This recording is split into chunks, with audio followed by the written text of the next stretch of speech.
Hello everybody and welcome back to Valhalla Games, where tonight in the Hall of Valhalla we are continuing our campaign of Dragons of Stormwreck Isle with Nermis, no, not with Nermis, with Rafixix, Daydream, and Hell's Breach. I hope you all are doing well. Jackson's making fun of me because I'm muted in Discord. I am no longer muted in Discord, so Jackson can now hear me, but it's funny Excellent. because it's great though, because now you can hear me, but you didn't hear me accidentally call you Nermis instead of Jackson. So Bro, what the fuck? I was like, welcome back. We're here playing D&D with Nermis. Nope, not Nermis. So Wait a fucking second. yeah, you guys have a fourth player now. Nermis is joining, and Nermis doesn't even know either, but here we are. But no, Honestly, it sounds like fun to me. yeah, just right out of the We gate. need the cleric. Yeah, 100%. He's played a cleric. He can play cleric things. Just don't ask him to give birth to children. He gets all fucky-wucky when you do that. It's a long story. Don't ask. Don't ask. Anyways, welcome back to Stormwreck Isle, episode 5 of our ongoing adventure. Last we left off, our heroes had saved the Seagrow Caves from a distinct plague that seemed to originate from below down in the deep, dark depths of what can only be described as fumous hell and a rift in the fire plane. They have solved that problem. They have got them on their side, and now they've got a new problem. A bunch of shipwrecks amongst a horde of dragon bones off the shores of Stormwreck Isle have been causing trouble and problems at the same time. Troubles. They've been causing troubles for the Troubles entire in island. Terrorist Town. Oh my god, that's a flash and a half back. But they've been causing problems, and there seems to be a lot of zombies originating from these shipwrecks, and we're not entirely sure why, but Renera seems to think that it has to do with one of the larger shipwrecks, the Compass Rose. So our intrepid adventurers are off to discover if that is the case and figure out that problem, and that is where we last left off. So, since it has been 2 weeks, a lot of people have maybe forgotten about who you are. I mean, I forgot that Nermis isn't even playing in this game, so, you know, we're all a little razzle-dazzled up in the brain frazzle. So let's go ahead and introduce our characters, starting with you, Jackson. Who is your character's name? What is their race, and what is their purpose? Maybe not that last one, just a description is fine. I'm playing Simon Vracher. The last name never came up, so there it is. Have Hey, fun. look at that. We're all learning something. He's a half-elf artificer with the subclass of Battlesmith. Pog. Nice and easy. And then Specifically a marker detection half-elf. okay. Thank you for clarifying that little tidbit. Afterwards, we'll move on right over to Breach. Do you want to give a description of your character and race? I guess a race is part of their description. Just a description of their character and their name. Yeah, I play Accord Magma. He is a Fire Ganassi monk, and his subclass is Way of the Ascendant Dragon. Solid. And lastly, in our little rowboat heading off to the Compass Rose shipwrecks is Daydream's character. Tell us your character's name and race. My name is Fantasia Running Greens, and what I'm looking for is to start a farm for my onions. And so far, we made a deal for seeds. I'm thinking that those owlbears are looking like donkeys to me for plowing my fields. And I found a patch of land that looks just right. Yeah, the epilogue of this adventure is just 4 hours of Running Greens trying to teach owlbears how to plow like donkeys. That'll be interesting to see. And your race. No way that goes wrong. No way. Absolutely not. And your race, Daydream. Oh, I'm a human. Pog. When did we get a boat? They don't really have a boat. They have a rowboat that belongs to the islanders that they have been allowed to borrow. So. All right. Well, without Does further... this one come with a harpoon? No, this one does not have a harpoon or a cannon or anything Oh. fun. It's just Wait. They added cannons? Yeah, you have just one single cannon at the front of the rowboat now too. It also pushes Imagine just a small fleet of like little rowboats. We're coming for you. Sorry, completely believe off it. topic. Yeah, sorry, Sea of Thieves things. Anywho, all right, so we will start off with the description you guys got at the end of your last one as well. So we're all picking up from the same point. Yeah, I definitely.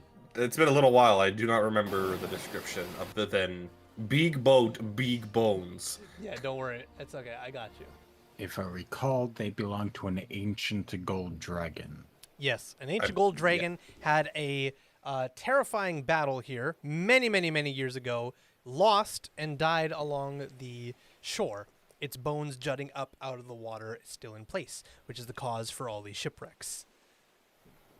So, So he had Do we big know old fucking what it was weapons. Got fighting? it. what's that, sorry? Do we know what it was fighting? I don't think so. I'll double check, though, but I don't believe that information was given. I mean, My it makes guess sense if it is- was the ancient red dragon. Yeah, my guess would be a chromatic dragon. That would make sense. Probably the same one that's causing issues. Yeah, the one that has Being dead. a crypt down below causing Yeah. its own volcano. That could be. It very well could be. I'm going to double check my notes now.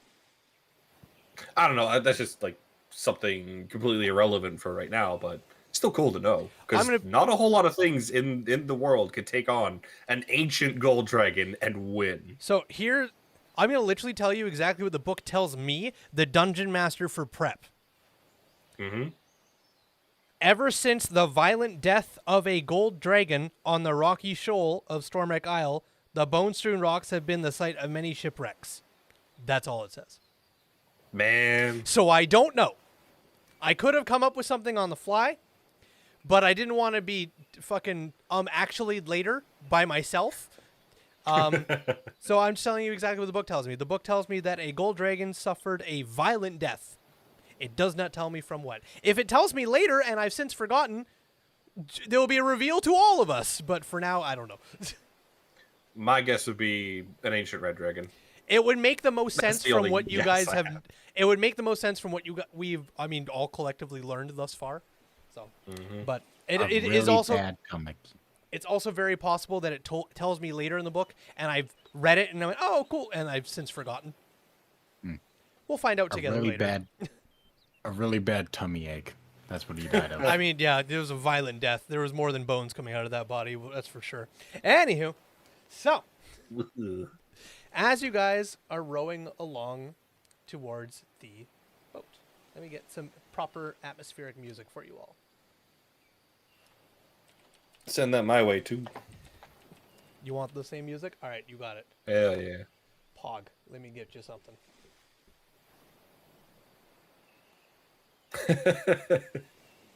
Shut up, Alex.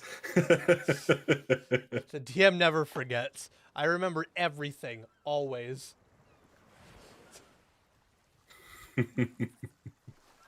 I'm also definitely fully up to date and ready to go with 2 weeks off for prep, 100%. Don't at me. I mean, I believe it.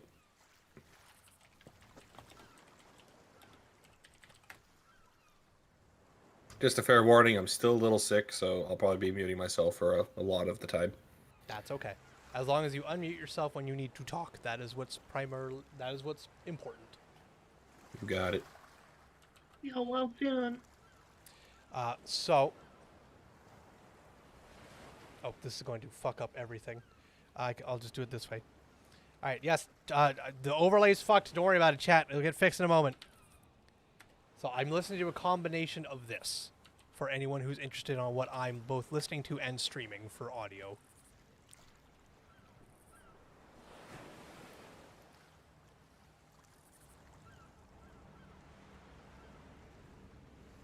I keep forgetting there's like a chat for every Yeah. channel now. It's weird. Sure, we'll go. We spend 2 weeks on prep. Absolutely, JB. Why wouldn't you guys go with that? All right. No more looking at chat. It's time to game. All right. An hour and 40 minutes of rowing have gone by.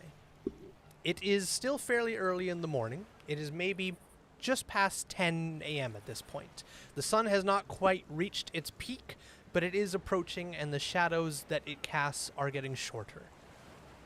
Waves lap against a derelict ship, lodged against a ridge of rocks and enormous dragon bones. A faint odor of rot wafts on the sea air, along with the sound of screeching seagulls and the roar of the surf.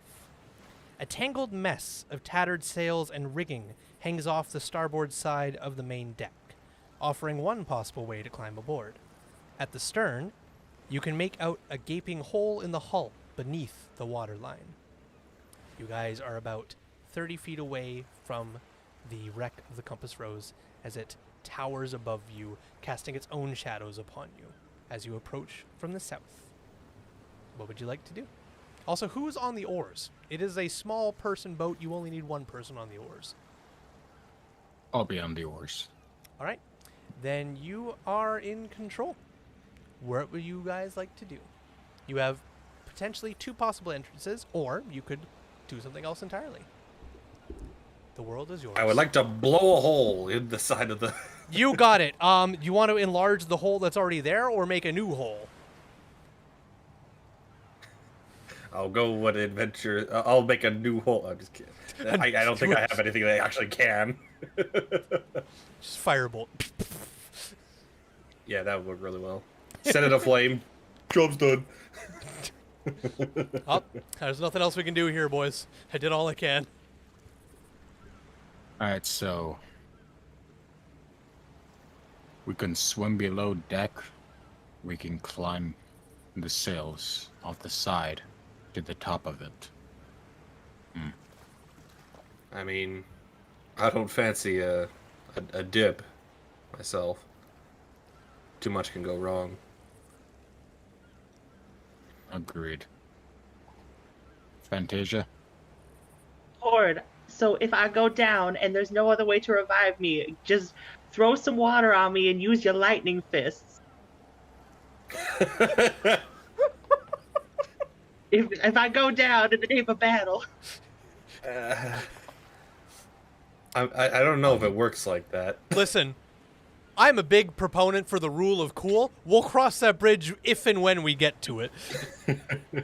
I'm gonna punch you back to life. So long as there's lightning on there, you know, there's a chance. Oh my God. Reference CPR. We'll see. Oh no. But for the task at hand, what would you like to do before the worries of death overtake you?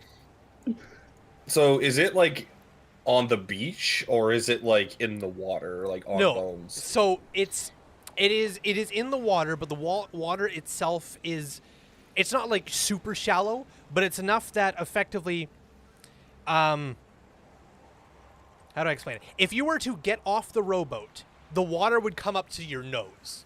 So it's not like deep water, but it's shallow enough that a massive, it's effectively the size of a galleon, has gotten beached here and ripped apart by the bones that are jutting out of the water. So the water itself is not deep enough that if you step in it, you will go directly under your head. But it is deep enough that you can't stand. You would be floating in it. Okay. Good to know. Yeah, because if it was like beached, then we just obviously pop off and then hop on it. But Yeah. Sort of. at this point, we kind sort of of, need but to not like quite. lasso our way on there. Well, essentially. one side of the boat does have like a bunch of the deck rigging and rigging for the sails has toppled over and is hanging over the side. So you could lash your boat to that and then also climb it to get onto the main deck. But then there's also what you can see is a massive gaping hole in the hull below the water line that you could also swim into. So you have those two options. So and it's like only a couple feet under, and then it hits ground. Pretty much. It looks like just because the water is fairly clear. So if you look over the side, you can see the bottom. You can see where the boat is resting, and the hole is basically almost right to the top of the water line, down to the bottom. It's very, very large. You could easily jump in, swim into that hole. Or walk in it if you can't swim. Or walk in it, yes. You could also just kind of take a very quick and then come up the other side. Either way, climb up. I think climbing is probably the correct choice here. So would it be possible just to bring us over there and then we grab onto it, use some of our rope, and attach the boat to it so it doesn't float away? Is that what you guys would like to do? Yep. Done so. All right, as you guys approach, yes, Daydream. Goes to do that, Fantasia will dip her head over the edge of the boat and dunk her hair in the water to get wet. Okay. Is for a reason, or you're just doing it just because? Just to be wet in case of an emergency. Oh, I understand. Okay, got it. All right. So as they lash up, you grab the side of the rig and come up and like fucking aerial water mohawk for a brief second as it go flops around you. I'm gonna put my hand on Fantasia's shoulder and say, Fantasia, are you asking me to shock you if your heart stops? To restart it, yes. Being proficient in medicine, Accord would probably know this too. Fantasia, you do know you do not shock a heart that has stopped. You shock a heart that's beating wrong. Oh. Fantasia looks at her hands. If your heart stops, I can do CPR. I can try plenty of other methods to try and bring you back. But you don't shock that line. How about we don't shock people? Just straight up. No one has shocking grasp? Got it. I do not, actually. Yes. Missed opportunity. I'll pat her shoulder and just continue tying the boat up. On that topic, though, Jackson, do you have the potion made from the mushroom cap? I believe I do, yes. Okay, just checking. So, yes, it is not a health potion, but it does cure Elixir you of health. Yes, Yep. it does not grant you health, but it does cure you of a multitude of things. Yep. I do have that. I also have obsidian and a whistle. Solid. All right. In me bag. So, a few moments later, the boat is lashed on to the derelict rigging. You are confident it is not going to drift away without some very, very possible force. The sun still climbs, your shadows get shorter, but it is peaceful for now. What would you like to do? I imagine none of us want to be the first up there. Up you go.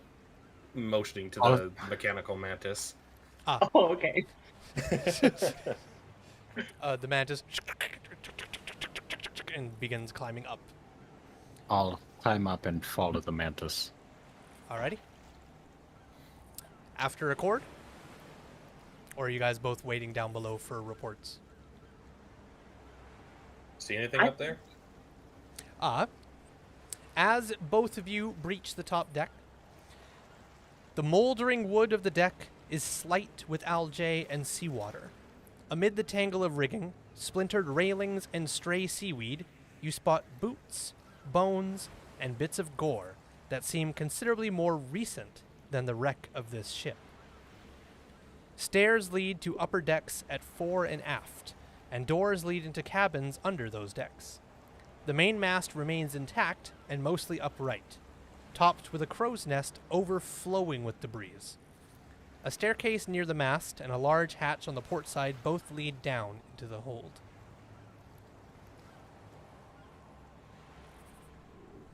So there's some gore and seemingly some dead creatures on the deck. No full creatures, just lots of gore and bits from what was presumably creatures, but there is no full creature bodies. So, what's it look like up there? If you don't have a weak stomach, it's fine. Want me to go first? I climb aboard. Alrighty. You see the same thing as described earlier. And I guess I'm last. Alright. You also see the same thing as described from earlier. I turn to Simon and say, "That's such a cool machine. If it ever needs a paint job, don't be afraid to let me know." I will too. Because right now it's actually just like pure silver. and there's like weld points that haven't been like done properly. It's a little scuffed, but hey, it works. It's Metal Mario, I paid but him Mantis. flash. Metal Mantis. Yeah. Psycho Mantis. Psycho Mantis. Oh no! Sorry. Can I investigate the gore? Absolutely. Or what are you looking for in particular? Are you looking for how it got here, what it could have came from? Yeah, just like probably what it came. Just general, because it seems pretty recent, you said. So Sure. I'd like to see if someone else was here before us. You can choose either medicine or nature. Your choice. I am proficient in medicine, so I will roll that.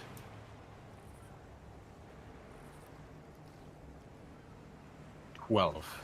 12. And that was on medicine, you said? Yes. The bits of creature bits that are strewn across this deck are from a variety of different creatures. Some of it are small, and as you kind of rummage around, you can see that most of it seems to be the remains of large fish, but the fish themselves have not just flopped up here and been like, ah, shit, and then just like decayed and died. They have been Oh, shit. They have been ripped in half violently, and their small little bones just flung around all over the place. You also can see that there are larger chunks of meat that absolutely do not come from fish unless fish have intestines that are several meters long. These pits are fresh, but also somehow not. The outside of them looks like it just came out of the body not an hour ago, but it has nothing coming off of it. There's no blood, there is no pus, there is no residue, it's just there. Do I think that might have come from, like, undead? It's very possible.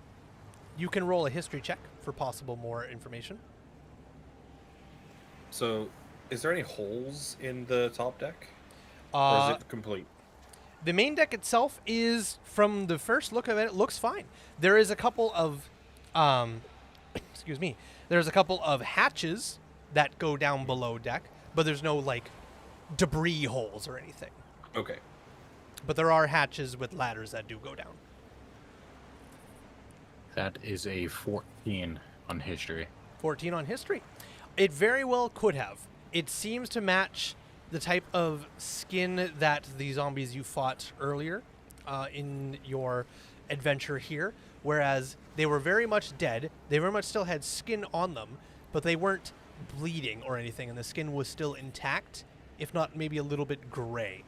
This kind of fits that narrative where the skin is intact, but it's not bleeding, but it is a bit of an odd color. So it very, very easily could have possibly come from something undead. Something a bit larger than your typical fish.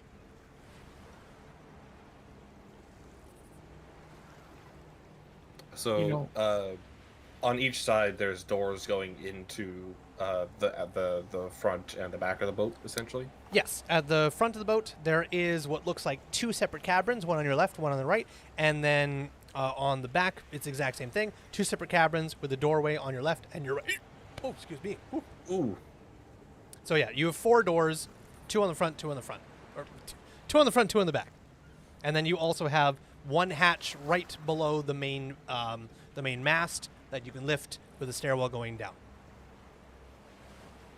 There's also steps at the front of the boat that go up onto the forecastle, and steps on the back that go up to the stern, where the wheel is and what have you. There's also the rope ladder for the mast is still intact. Alright, first off, I'll just, like, take out a knife and take a sample of this intestine. Sure. It cuts very awkwardly easily. It's like cutting into a sausage that you let sit at the bottom of a sink full of water for hours. It's soggy, it's wet, it's gross, but it does cut.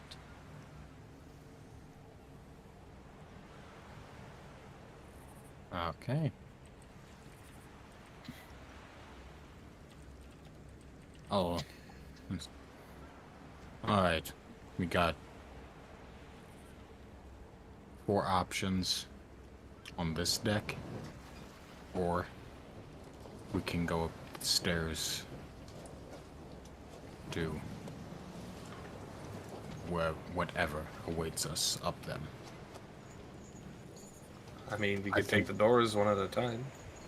I think we should leave below deck for last. Split up. No.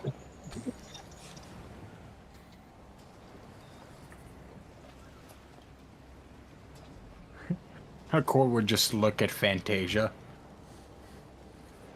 Do not split up.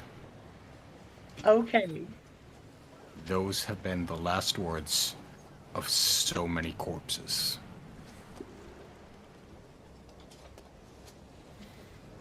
I'm pretty sure a lot of them wouldn't be those. It'd be more of a ah. The last intelligible words, maybe. Alright, so You guys got options. Where would you like to go? 2 cabin doors by where the wheel is Alright. housed, like the stern, and there's 2 more on the other side of the ship. So directly in front of you, facing forward, there are 2 cabins with a door each, and directly behind you is the exact same scenario. 2 cabins, 1 door to each. Both sides have stairwells on the left and the right hand side going up onto the aft, where you look out over the front, and onto the stern, where the wheel is, also looking out over the back. And then the mast in the middle with a 50-foot rope ladder going up to it. I say we should go to the cabin on the left towards the aft first. I mean, it's as good a start as any. That sounds good to me, but should we drop anchor first so the ship doesn't drift away? Tell you what, Fantasia, you get right on that. Okay. You gonna go look for the anchor? No, Fantasia is just going to be keeping her absolute eyes peeled, looking out for one, though. Looking out She's for an not anchor. really sure Okay. what one looks like. You got it. Perfect. All right, I will let you know when you find what you think is an anchor. Okay. What's your passive perception? It'll be 10 plus whatever your wisdom modifier is. Perception mod. Or sorry, 10 plus your perception modifier. My passive wisdom perception says 16. 16. You got it. All right. Using your passive perception of 16, I will let you know when you find what you think is an anchor. Okay. All right. As you guys make your way to the left door on the back of the ship, you head on over. The door is shut. Who would like to open the door? Can we take a listen beforehand? You sure can. You want to just put your ear up against it and take a quick listen? Yeah. Roll investigation.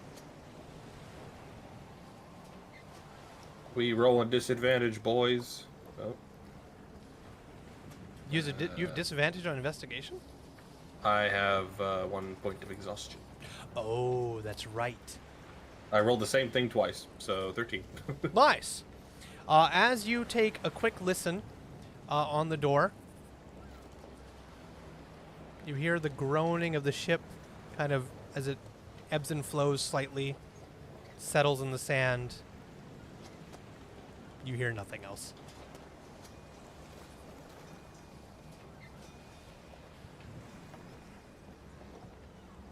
Is the door trapped? Would you like to investigate it for traps? Yes. Investigation.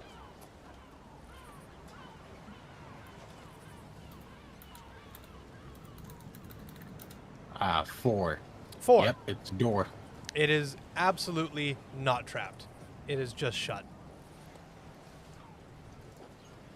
Alright, Okay, opening the door. I will open the door. Okay, as you grab hold of the handle, it opens without question. A long, dead, headless skeleton sits propped up against a counter to the right, but the galley is otherwise empty. Unless... Does the skeleton just move? No. I go behind the mantis.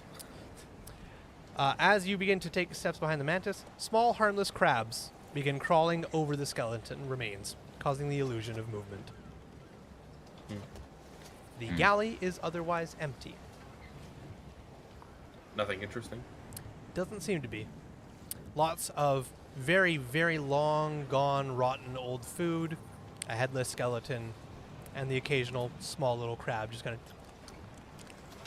wandering around. That is all there is in this room.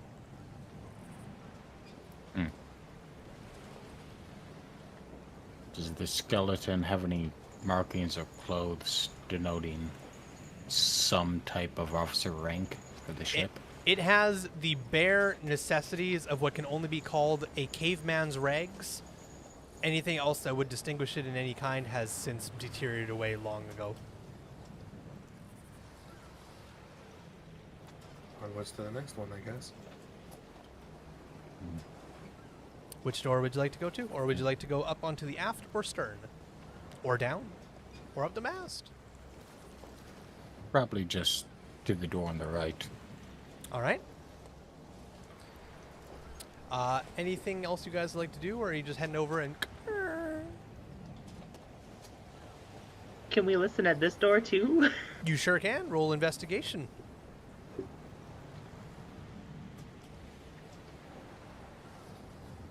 $15. 15. As you put your ear to this door and you take a good listen, you hear the groans of the ship as it kind of slowly ebbs and flows with the crashing of waves. And as you're listening to it, and you hear the scratches of wood on wood and the gasp and inhale as the boat expands. Boats don't inhale. They also don't scratch.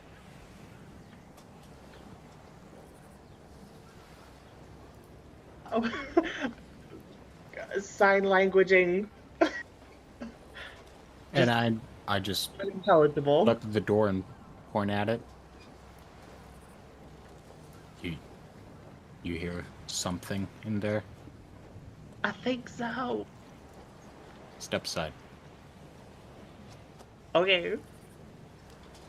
I just wind up and full on kick the door open. You got it. Make a strength check.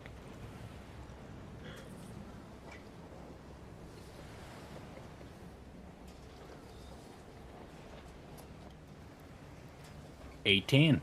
18. With very little effort, boom! The door comes flying off into splinters of soggy, wet wood, just into the interior of the captain's quarters. The door crashes. That was a good idea. The door crashes open to reveal two drowned sailors in a cabin that must once have been luxurious. A bookcase, half collapsed, holds waterlogged and disintegrating books and scrolls. The polished wood desk leans awkwardly on 3 legs. It has an ornate compass set in its center. The bed is covered in rotting bedding and sags in the middle. A large jagged hole gaps in the floor beside the bed. The two drowned sailors, both, well, one is kind of thrown aside as it was impaled by a cutlass to the back of this door, but is now thrown along the room. The other one is also impaled by a dagger near its lower ribs against the cupboard. And they are in various states of decay, but they are both still moving. As the one that's impaled with the dagger looks towards you 4, including the mantis, and it reaches out with its hand outstretched. Double tap, so 2 fire bolts? I mean, no. I'm just making a joke here. Oh, okay. You can finish. You can finish. Okay. As it reaches out with... But it cannot seem to move otherwise. The other one, now free of the door, begins...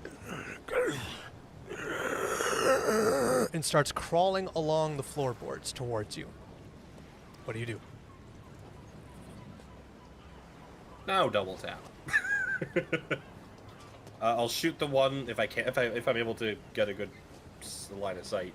on the one on the. If it's on the ground, it'd be prone technically. So I guess I'd shoot the one that I can see properly. Sure. Oh, If that's all right. Yeah. And you're hitting At it with fir- 2 shots of firebolt?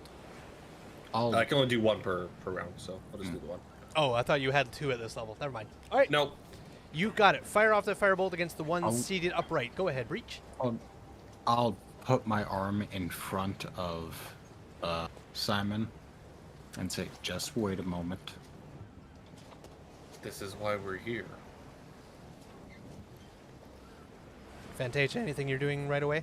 Or are you holding? I'm just gonna move behind my mantis and instruct it to protect. I'll look Okay. at Simon and say, we're on a rotting wooden ship. That's waterlogged. You should still be cautious with fire. What does the I mantis... know it's ironic to say that given that I'm made of part fire. Stat-wise, sorry, just to double check, the mantis, when it goes into protect, what does that entail exactly? Well, that's just something I'm saying. It's not Oh, something okay. that it changes It's anything. it's not a mode or anything. It's basically it's readying attack if something gets too close, Okay, got it. Cool. essentially. You got And it. it also can deflect attacks with its reaction. So, if it's Any not being attacks targeted. or melee attacks? it can impose this disadvantage on one creature that you can see within 5 feet of it, provided the attack rolls against another creature. Okay, so melee attacks. Yeah. No. And just any attack Well- made by a creature within 5 feet of it. Okay, so that's any. Okay. Yeah. All right. Yeah. I understand. All right. As Ill the defender mantis, stuff. you got it. As the mantis kind of sits upright and has its talons kind of up at the ready itself, the one crawling still, and as it's dragging itself, you can see it's leaving a vicious gash mark from the tip of the blade embedded through its body that is now dragging along the floor through its rib cage. It's about 10 feet away from the doorway. How about this? And he swaps out his little firebolt for the crossbow. Can I shoot it now?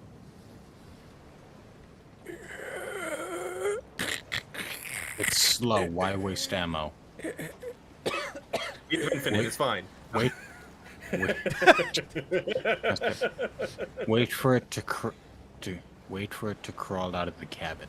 What about the one that can't move? We'll deal with that later. I'll move behind it. It's making too much noise. Can I step into the cabin and like maneuver behind it, or do I think it would be too quick and catch me? You definitely could try. It would absolutely get an attack of opportunity. By moving into its range? Yes, it is 5 feet away from the front door. The moment you step into that door, you are within melee range, and you stepping out of it, it would. Alright, I'll back up for a sec. And just back up and go, alright, shoot it. I'm almost I'm like shooting down at it, right? If you wait for it to get like right up to you, yeah. That would quote unquote pose disadvantage because In this instance, yeah. I'm gonna say no because of its slow movement and your ability to just effectively point blank shoot it. I will say disadvantage is not here. Okay. I'm basically going to coordinate strike. As soon as it gets within range of the mantis, I will shoot it as well. Okay, sounds good. So both of us will hit it at the same time, Sounds good. if that works. Yeah, absolutely works for me. We're not in combat or anything right now, so that's fine. As it and it puts one arm through the doorway into the direct sunlight. It is within 5 feet. Okay, we'll curb stomp. You got it. Throw off a Well. curb stomp, baby. Well, that's a 3 on the crossbow, Paul. Woo! Let's see, where's my boy?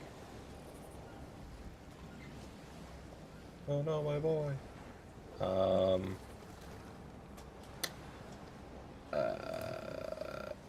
I guess this would technically be my bonus action to make him attack.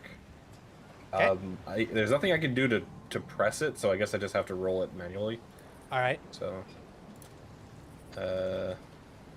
boom. So it's a 9 plus what? Plus 5, so 14 to hit on the force-empowered rend. 14 absolutely hits. Go ahead and roll up that damage. And this is a melee hit. It is a melee hit, yeah. It auto crits because it is prone. No, that's not how that works. It just has advantage. Oh, sorry. Unconscious is auto crit. Yeah, if they're conscious. My yeah. apologies. So roll I guess advantage. I can see. See if you get a nat 20. Yeah, I'll see. Maybe I get lucky. I got a 4. I'm Oh. not lucky today. Oh my god. All right, So roll up regular damage for forceful rend. 1d8 plus 2. So a total of 4 force. 4 We're force. rolling hot today, boys. All right, as it comes through the doorway, you point the crossbow and poof, and you hit, and it sinks through the neck. Unfortunately, it was just meat that was and skin on the neck. It didn't seem to be anything vital to this zombie's vitality. Your mantis, however, fucking slams down on the back of its skull, and you hear audible, like it just went to the fucking chiropractor, but like the 1 out of 5-star rated chiropractor, and snapped the whole fucking way down to its hips. And the only thing alive that's possibly moving now is its head, but it cannot move anymore. It is now fully prone and paralyzed. What was that? Just another point blank? Nah, it just needs finished off. Alright, then Accord will just step up and swing his leg up and axe kick it in the head. Got it. Go ahead and make a melee attack with advantage because it's prone.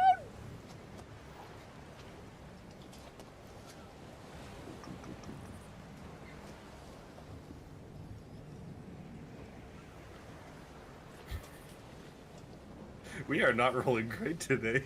23. There it is. 23. That'll hit. Go ahead and roll up your damage. Rolls a fucking 7 for the first one. It's like 3 damage. 20 damage. 3. Oh, 3 damage. I was like, holy shit. All right. What are these rolls? As you walk up and just wham, you kick it, and the head fucking just immediately it becomes separated, and it goes rolls off the deck and splashes in the water. Well, I axe kicked it.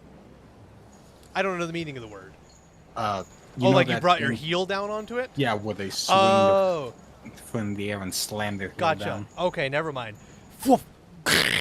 It cracks, and half its brain peers out onto the deck. It is what can only be assumed gasping for air, lacking lungs, but it is making audible noises, but it is of absolutely no threat. How is it still alive? I'll just stare at it still making noises and say, once we're done here, I think we need to burn this ship down.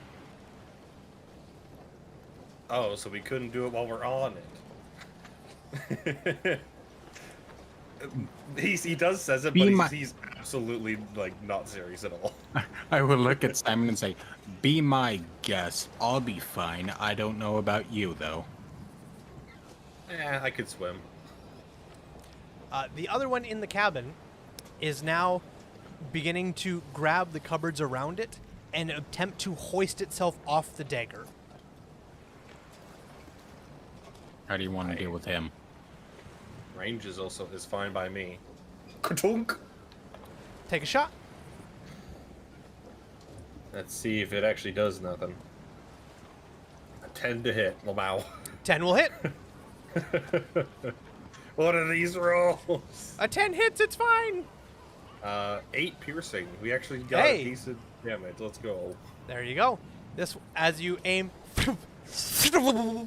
straight through the eye socket, and it just whips its head back into the cupboard, and it is once again pinned to the cupboard. Still alive, but very much pinned. These things are unsettling. Yes. I'll step to the side and say, Fantasia, you want to take a crack at it? Yes, Daydream. Yes, yes, I would. And why would you die, you freak? Nobody likes you. Vicious mock. All And right. I love you. Wisdom save. Zombies have real high wisdom. Mm-hmm. 4. 6 Roll minus then. 2. Look at that Correct damage. me if I'm wrong. Doesn't Vicious Mockery only work if the creature can understand you? No, No? it's only if they can hear you. Zombies also have understands the languages it knew in life but can't speak in death. Unless you use Speak with Dead. There's also that. But all right. It failed the vicious mockery, so It takes 2 whole damage and it has disadvantage on its next attack. you got it. So, hilariously enough, as it's pinned and you go, nobody likes you. Why won't you die? And it like cracks its head to the side, pushing the bolt through the bone of its eye to stare at you with the audacity that you would insult the dead, and then it falls into second death and dies.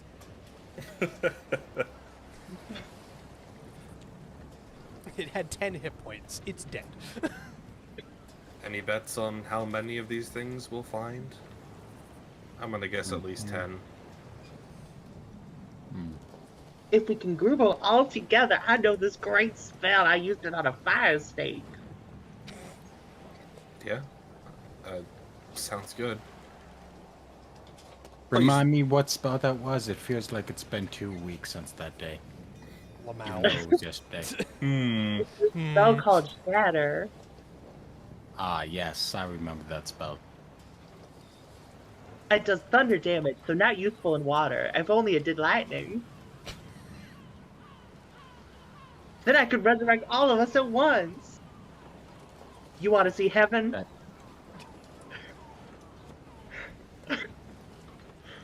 Anywho, What is this heaven you speak of?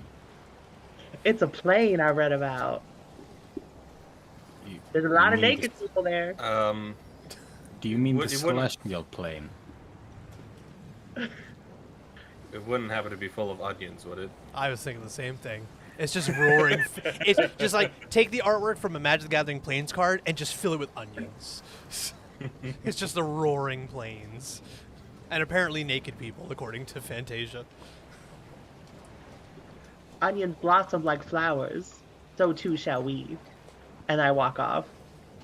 All right, do you walk off deeper into the cabin or away from them onto the deck? Or Deeper somewhere into else? the cabin. Deeper into the cabin, okay. Yeah. Again, the interior of the cabin has a bookcase half collapsed, holds waterlogged and disintegrating books and scrolls, a polished wooden desk that leans awkwardly on 3 legs, which has an ornate compass set in its center, and the bed is covered in rotting bedding and sags in the middle, and a large jagged hole gaps in the floor beside the bed. Yeah, I'd like to check out that. The hole? I will look at the Yeah. bookshelf and just go, that sucks. The hole, beside the captain's bed, goes straight through all the way down into the water. As you look through the hole, you can see that it smashes through another hole, and then there is water. Goes all the way through. I could have done that. A Yeah, cannonball. Is there a hole in the roof here? There is not. No. So it came up from outside. Well, how's the wood bent? Does it look like something crashed through it upwards or downward? There's no splinters of wood in this room except from the door that was kicked. The hole itself doesn't have any splinterings showing that it would go up. Most of it seems to have curled and sagged downward. Whether that was from whatever caused this hole to happen or that's just from the natural aging and rotting of the wood, hard to tell. but there is no huge amount of splinters around the hole itself, so it's likely whatever caused this was going down. Something could have been heavy, could have been here, and as the ship was rotting, it fell through. I mean, right beside the bed, that seems weird. You never stored something right beside your bed? Well, if it was a statue or something like that heavy as you described, then what is it doing beside the bed? It could have been a safe. A what?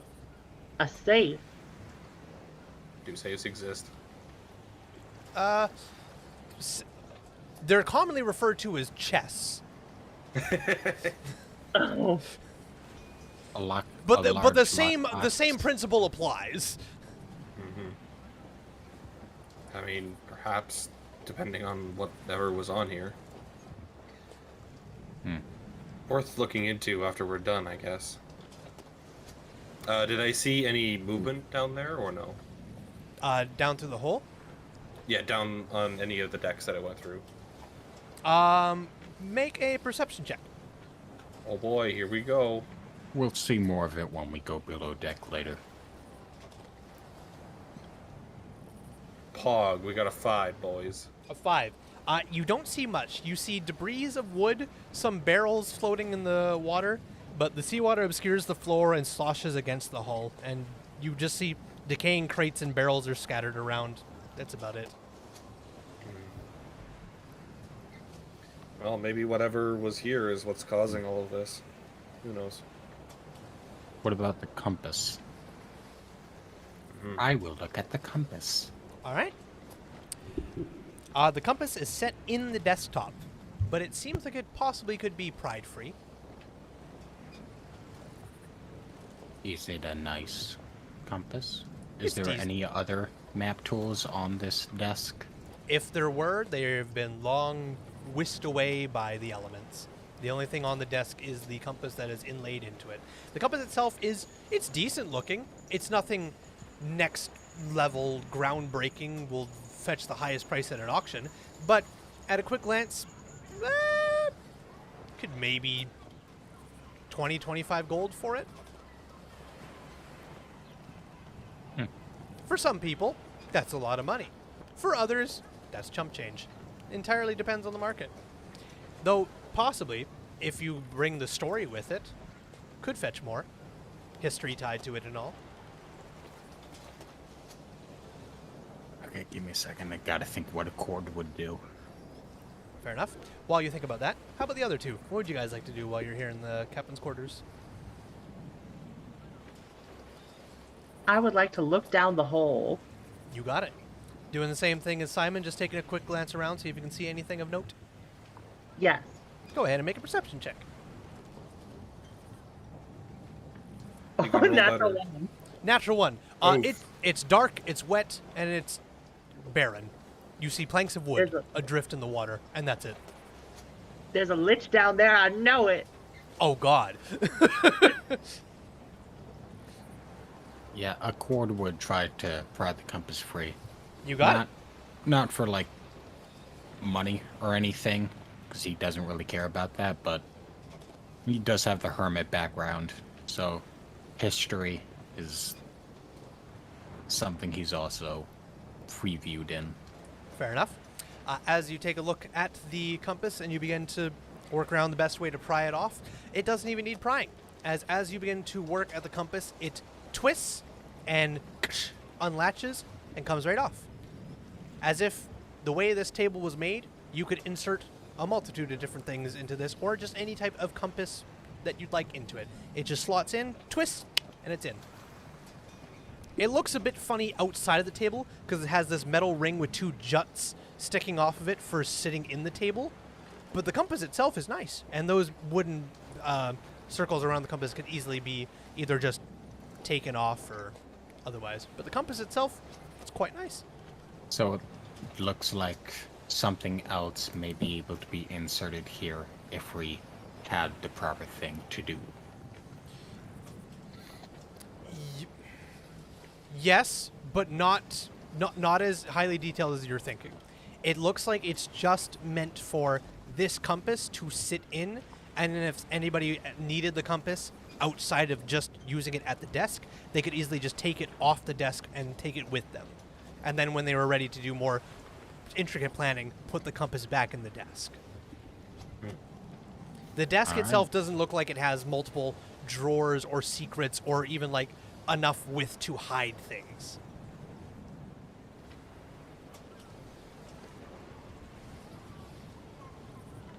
All right. Sorry, you're a little quiet there, Daydream. What'd you say? I think did I see an anchor down in that hole? Maybe I should jump down, you guys. We are still not done up here. No. Okay. We still have the cabins. What part of the ship where the wheel is housed? What's that called? The stern, they'll be right above you. Wait, we're by the wheel? Yep, you're underneath it. So if you were to go back out and then go up the steps, you would be on the aft of the ship, which has the wheel. Right above the captain's quarters and the galley, which is just the kitchen. Thought we were investigating the other end first. Well, doesn't matter. We still have 2 more cabins up this deck to investigate, and the rest of the areas led to by stairs. We'll investigate lower deck after that. Fantasia, you are not jumping down. We are taking the stairs. Okay, but it feels like this hole was made for me. I'm not sure what to say to that. Anyways. Fantasia, Junji Ito does not exist in this universe. Get outside. Okay. Alright. I guess we're walking to the other side of the ship. Alright. You've got a doorway on your left and a doorway on your right. And stairs on your left and on your right. I keep choosing. One of you can choose. I don't want to father this the entire time. Up to you. Returning to Fantasia. Oh boy. So there's 2 doors, right? There is one left and one right. There's also stairs going up onto the forecastle. Would it be safe to say that I have a coin? Sure. I'm gonna flip a coin You got it. to decide which door to open. You got it. Heads left, tails right. Sounds good. Do you have a physical coin on you, Daydream? I don't, but if you ask your phone to, it will flip one for you. I'll go get an actual coin. I have He's a bringing coin the on- Necron one. Let's go. I have some coins on me. Strimmer gone. It's too late. My special coins are locked in a safe, so Ooh, coin collecting is awesome. I have some colones. Here you go. Here you go, Daydream. Left, Okay. right. Wrong camera.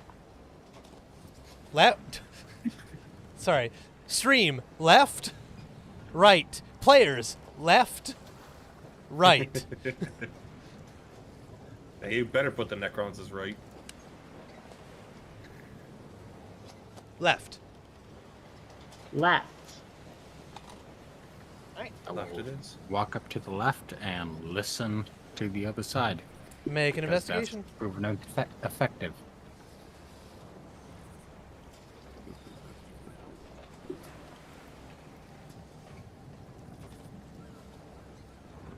$14. 14. You take a good listen. You do not hear anything outside of the sounds of the ship itself. You're confident there is nothing beyond the door that could otherwise lunge at you.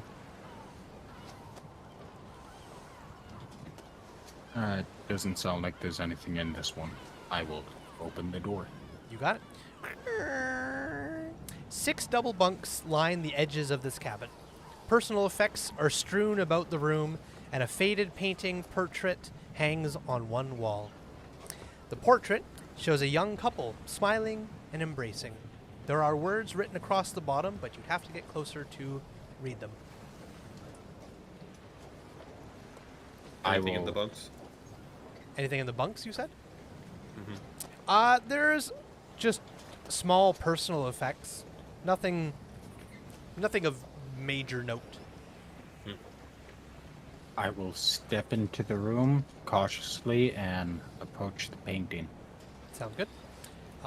As you get closer, the words underneath the bottom of the portrait read, Aletha and Brastos, together forever.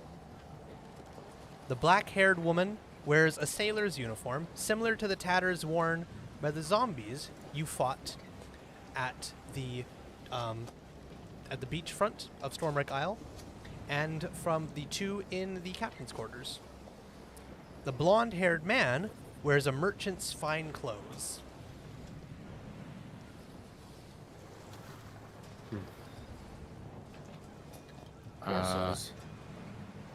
What were the names? The names were Aletha and Brastos. Would you like the spellings? Yes. Aletha is spelled Aleitha. Alright,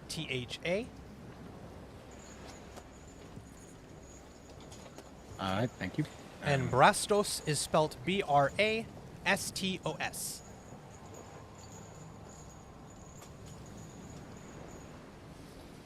And the description again, if you need it. The black-haired woman wears a sailor's uniform similar to the tatters worn by the zombies aboard the ship. And the blonde-haired man wears a merchant's fine clothes.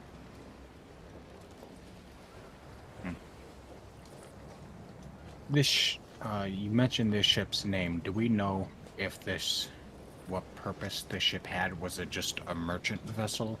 You are unsure of the purpose of the ship. Even those back home did not know its purpose. Just that it was the largest of the shipwrecks, and all the problems seemed to happen after this shipwreck happened. There was some before it. There have been many more after it. But this seemed to be the biggest one and the one causing problems. But as to its purpose in its heyday, unsure.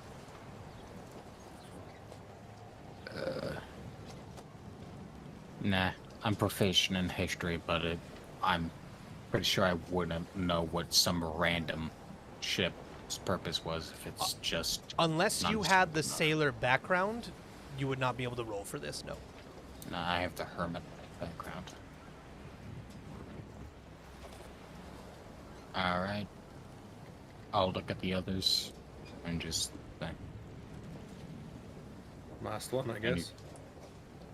Any of you want to do something else in this room? Not that I can think of.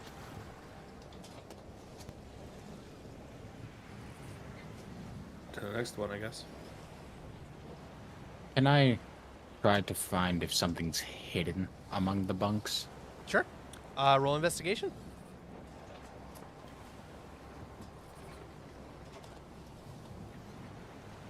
$14. 14. You don't seem to find anything hidden amongst the bunks itself, nor find anything of interest within the bunks. However, you do notice a floorboard in the middle of the room is raised slightly amongst the rest. I will lift it up. All right. As you're scrolling through and you see the one floorboard in the middle, and you kind of have to do a double take as you're ho ho ho, and as you I need you to make a nothing. I have to roll an attack. Oh no! Baited. 19 to hit. But outsmarted. That hits, of course. You take 2 piercing damage. As you lift up the board, you hear and a small little dart immediately gets flung out at you and hits you just below the collarbone. It doesn't sink in deep, but it's enough to be like, ah, oh, and then you feel something seep into your body. Make a Constitution saving throw.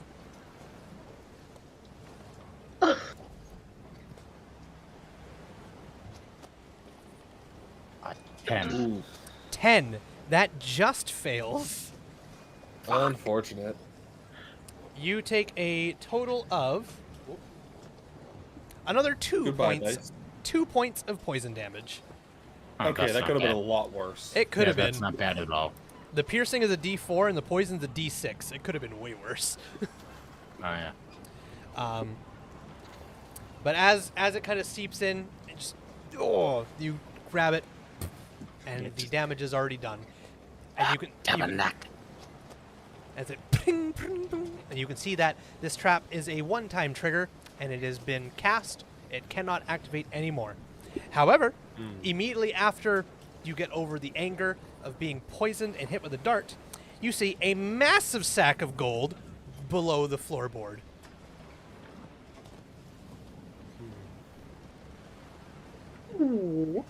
I hesitate to reach towards it in case there's anything else, but I will cautiously take it out. You got it. As you slowly press in, you grab it, you lift. Oh, it's heavy. You lift, lift, lift. It's free. And it's free. And the floorboard shuts. And you have a massive bag of gold. I will turn to the others and lift it up and go. I got money. I shall use this for the farm. Fine onion seeds imported from afar. Thank you, mysterious benefactor. Thank you, Bahamut. Does this seem like it was built with the ship, or was it something that was added on later? The trap? Like, yeah, You because that doesn't make sense to be here. You can investigate it, see if you can discern its purpose, if it was built as part of the ship or afterwards. Some sailor putting up a trap to protect his gold makes sense. But where was it in relation to the room? In the middle of the room, there's all the In different the middle of floorboards. the room. Yeah. Yeah, that doesn't make any sense. Why would it be in the middle of the room and not in some other part? That's what I don't get. You can investigate the trap if you'd like to discern more about it. I mean, I'll try, but I'm no trapsmith or anything. Sure. You can roll a straight intelligence check on this. Well, it's gonna be a disadvantage, so. Jesus Christ, 19. 19. Woo-hoo! I rolled a 20 on one of them. Nice. Well done. Whoop.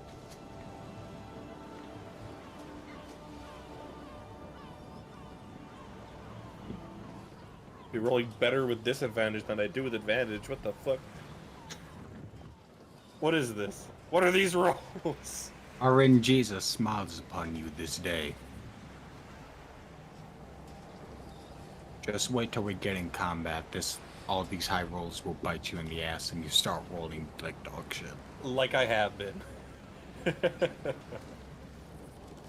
So, as you take a look at the trap mechanisms and everything that's set up, it is very well made, but it is made. You're looking through it and you're like, this is very well done. This wasn't done in a hasty way. This was done with time and effort spent and a very good knowledge of craftsmanship and just building in general. This was not a hazard last resort. But one key thing sticks out, that this was not built the same time as the boat. The nails are of a different metal. The nails are rusting. So the nails that are built with this are rusting, whereas the nails with the other thing are not. Correct. Okay. So this was not built at the same time as the boat. They would have used the same materials. It was not done with the same materials. So this was it semi-recent, or would it have been like long before they shipwrecked? The parts of metal on it are very heavily rusted, so it is not recent. I have some type of working theory on what happened here, but I'll wait till we find more. And I'll hold the bag of gold out to Simon and say, "You have a bag of holding, right?" Sure do. And I'll take it and slap it in there. You got it. You can add a massive bag of gold to your bag of holding, or just a large bag of gold. Lord.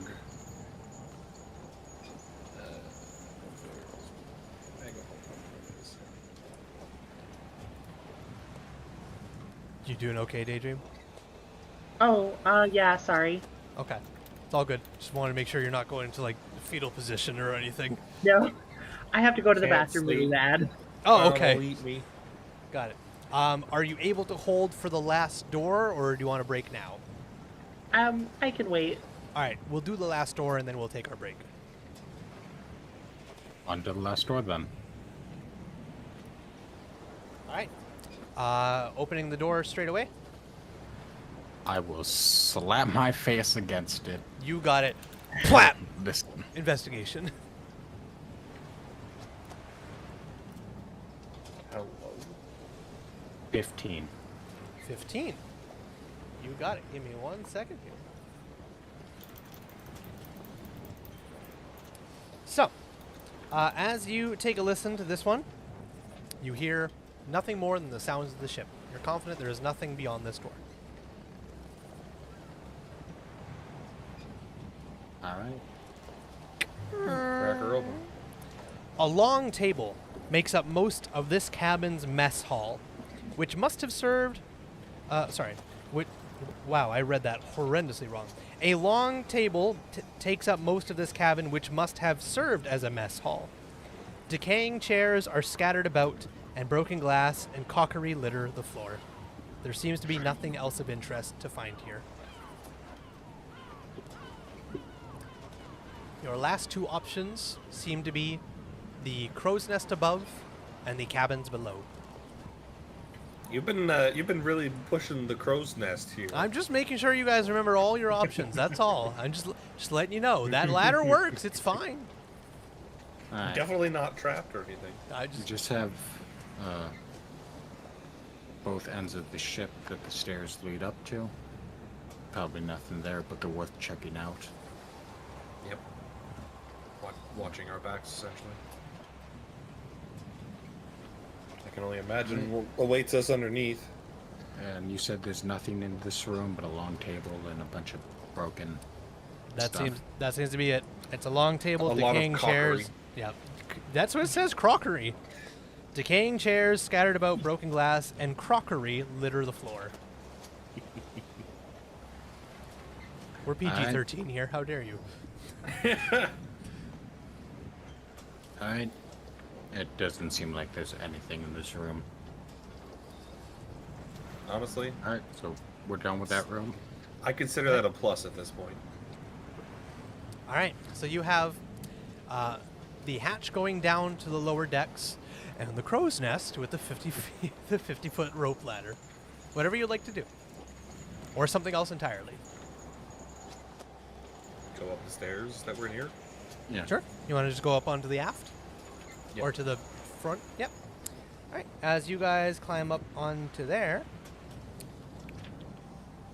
the broken foremast leans out across a broken railing, with a tangle of rigging and tattered canvas trailing down to the rocks and dragon bones below. A rusted and rotting ballista stands near the broken mast. The ballista, Oh, that's however, no longer works. Yes, A these fine ships piece don't. of machinery. But there's nothing up here but a broken ballista. That seems to be it, and the front mast that is just towering out over the front of the boat now. Oh, where's the other side, I guess. Daydream, you holding up, or do you need to go? I go. Sorry.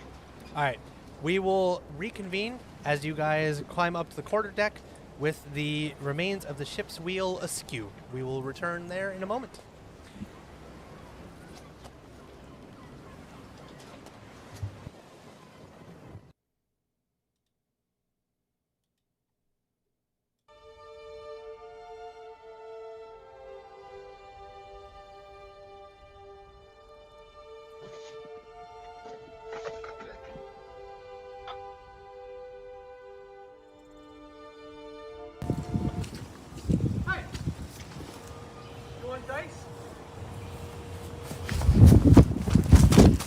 all like dice, and some of us would say we have too many dice when we start getting dice bags this size. They're wrong, by the way, because you can never have too many dice. That's why you should use code Valkyrie at adventuredice.ca to get 10% off of any dice you want. That's right, when you shop at adventuredice.ca and you use code Valkyrie at checkout, you will get 10% off whatever dice you order. Yeah, you heard me correctly. Do you want metal dice? Do you want wooden dice? Do you want plastic dice? Whatever type of dice you want, you can get 10% off those dice. Just go to adventuredice.ca, pick whatever dice you'd like, and use code Valkyrie at checkout for 10% off. These ones are my favorite.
All right, and we are back.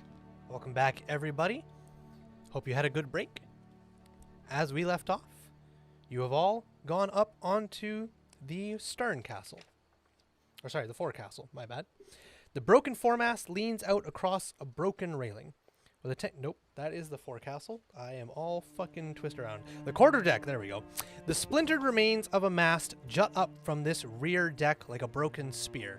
The ship's wheel is askew, dislodged from its mechanism.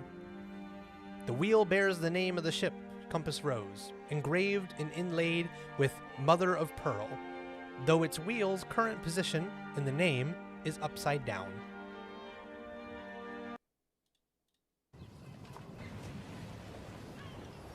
The ship's name is Compass Rose. So the compass I took has got to be important in some way. Could be. I look at the...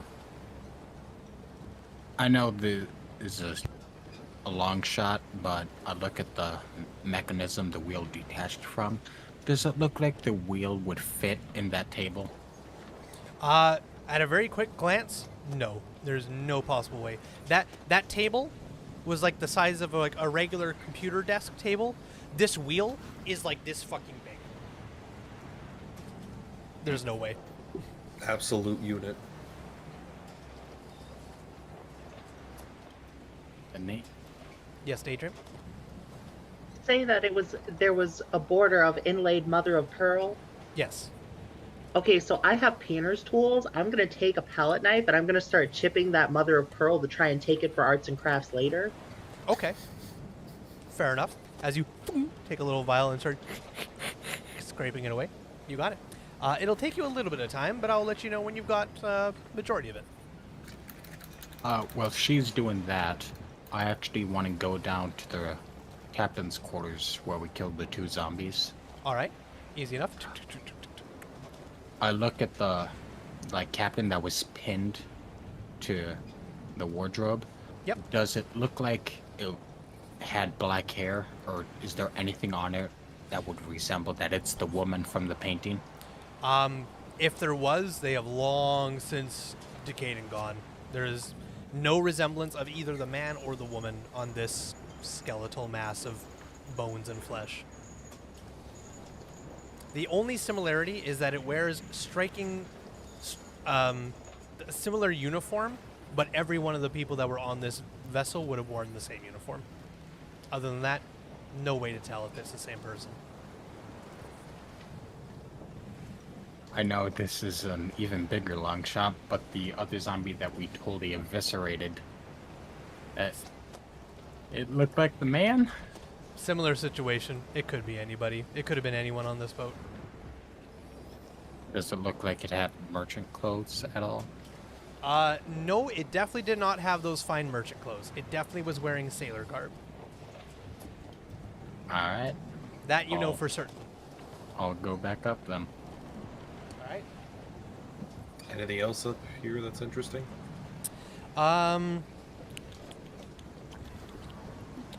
Does not seem so, no. Alright. I guess we're down to our 2 options, up or down. I don't imagine there'd be much up, but... I'm also not really trusting of that. It is also heavily leaning off at an angle over the north side of the boat. So it's not straight up. It's definitely at an angle. Nope. Here, as the monk, you are free to do as you wish. Or as the bard, you're free to do as you wish. My wish is to not. I just look at Simon and go, it doesn't look that structurally safe. You're the smallest of us. Nope. Simon, I am 180 pounds of pure muscle. That means you can save yourself before you fall. I'll put my hand on his shoulder and say, no offense, but you're kind of a twink, Simon. I'm aware of what I am. and I'm aware of my limits. That is one of them. The mantis gives a quizzical look as it does not understand the term twink. I don't understand how Accord knows that either, but he does. Okay, fair enough. Accord does drag shows on the weekend. You know what? What the? No, it makes sense. Up till Accord was 12, he kind of lived on the streets, so. Is she done with that pearl yet? Yes. At this point, as you make that comment, Fantasia, you've gotten as most of it as you can. It's not a whole hell of a lot, but it's something. Alright. I will go look at the wheel. You said the name of the ship is engraved on the wheel, but it's upside down. Yeah, just like the wheel itself is turned upside down, so it says Compass Rose on the bottom and backwards. You think something would happen if I turned this wheel right side up? Given that it's not connected anymore, probably not. And with the shot, I turn the wheel right side up. Okay. As you grab hold of one of the spokes and twist it, as it begins to turn, it moves freely. It's very much no longer connected to the rudder. There's no resistance.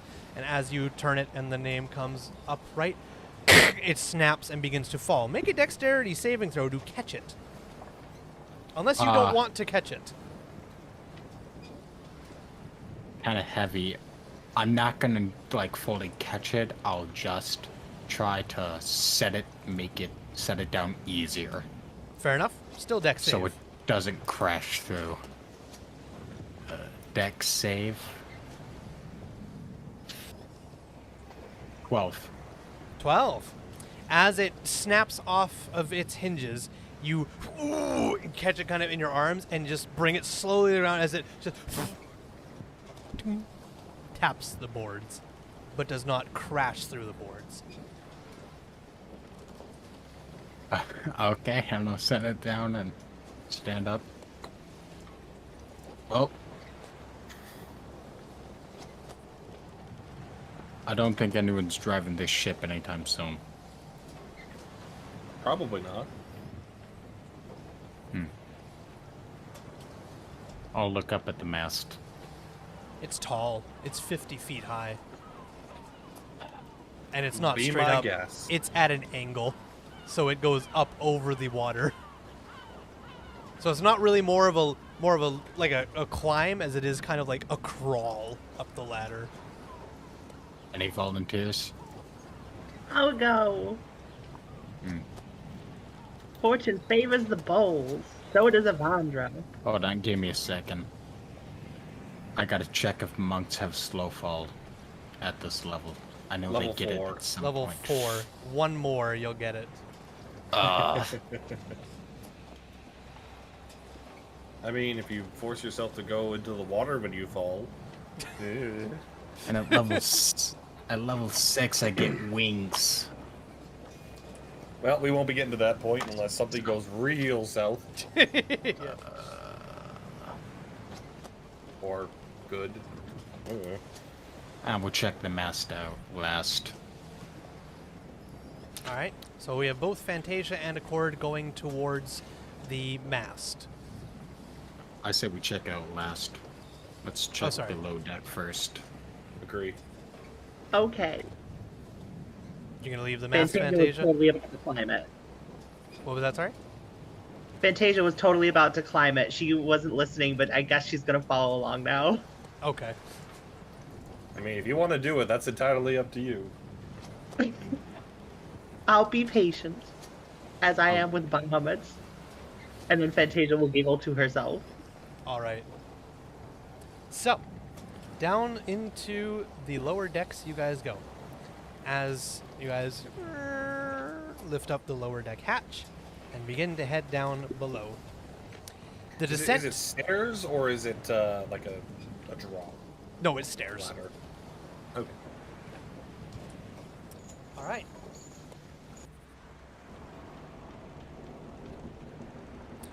The descent to the lower deck is chilly, wet, and unsettling. Seawater obscures the floor and sloshes against the hull. Decaying crates and barrels are scattered around, some floating freely, and others stacked into corners. You hear splashing as a very barely walking corpse lumbers towards you, wading in water that doesn't quite reach its knees. What do you guys do? Barely walking. I would just back up to like the top of the stairs, I guess, and I'll prepare to kick it down the stairs once it gets close. Okay. The other two? I'm gonna cast Vicious Mockery. All right. What vicious mockery have you got for this one? I know what you're thinking. She's too pretty to kill, but I'm not. And that's my Vicious Mockery. Okay. I feel like that's a vicious mockery on yourself just as much, but... You take 1d6 psychic damage on the reef. 3 minus 2 is 1, so it fails. 2 damage. 2 damage, alrighty. And disadvantage on its next attack. As this guy lumbers towards you, zombies are slow. It's even slower in water coming up to almost its knees in this lower deck, as it kind of and just keeps slumping towards you guys. Anything from you, Simon? Yep. It's about 10 feet away. I'll just shoot a crossbow and then have the mantis ready to strike when it comes in range. Gotcha. All right. So take your crossbow shot, and then once it moves 5 more feet, we'll have both the mantis and a cord making attacks. 7 to hit. 7. Womp womp.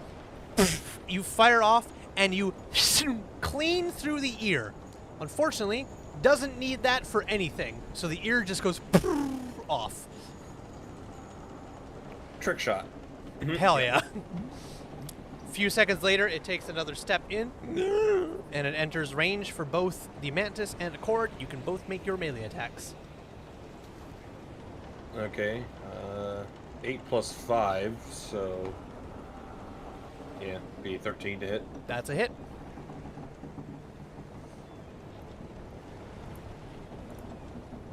That'd be 7 force damage. 7 force. Woohoo! It's pretty good. And a cord? I will then kick it down the stairs. You got it. Make an attack. 13. 13 will hit. Roll up your damage. That will be 4 lightning, Lightning, you got it. because I'm hoping kicking it into water with lightning will have some effect. We'll see. Oh. I told you the damage, right? No. Just Yeah. you told me the damage type, but not the damage total. 4 lightning. 4 lightning. All right, perfect. So, as it lumbers forward, it gets right within close of mantis range, and the mantis slash at it, and its hip bone just completely disintegrates, and it crumples down to one knee right on the front step. And as it does, Accord, you lift up your foot and just full on, this is Sparta style, wham, straight into its mid chest as it just fucking launches forward with lightning echoing out, or arcing, sorry, not echoing, just arcing straight off across its body. And as it and hits the water, you can see the whole bit of the water jump for a second as lightning dances around. As that happens, you hear as something darts rapidly near the back of the main deck, and you hear and it's gone. You spooked something. So the back of the main deck? The back of the lower deck. You guys came down in the middle of this, and then something near the back of it screeched, and just you heard as the water splattered everywhere, and then it just Am I able disappeared. to quickly run up and see if I can see it? You want to run see in the anything? direction of the screech? No, go out. Oh, then up and look over. around. Oh, gotcha. Yeah, go ahead. Make a perception check as you run back up and look off the railing. 11. 11. As you take a quick look around, you see no disturbances in the water. You see nothing. Whatever the hell that was, I don't see it. I imagine I've never heard something like that before. No, you would have never heard anything like this. This is a new sound. I will look down at... Oh, sorry. Go ahead. No, go ahead, no, you Adrian. go What'd you first. say? There's a hole in the bottom. What if it escaped out the other side? Yeah, it makes sense. I didn't see it, though. We'll deal with it. I will look down at the zombie. Is it dead? Oh, it's very much dead. It is fully limp, laying full Jesus style in the water.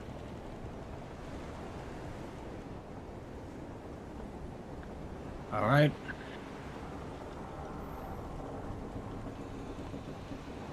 I guess it's time to wade through this murky, gutty water.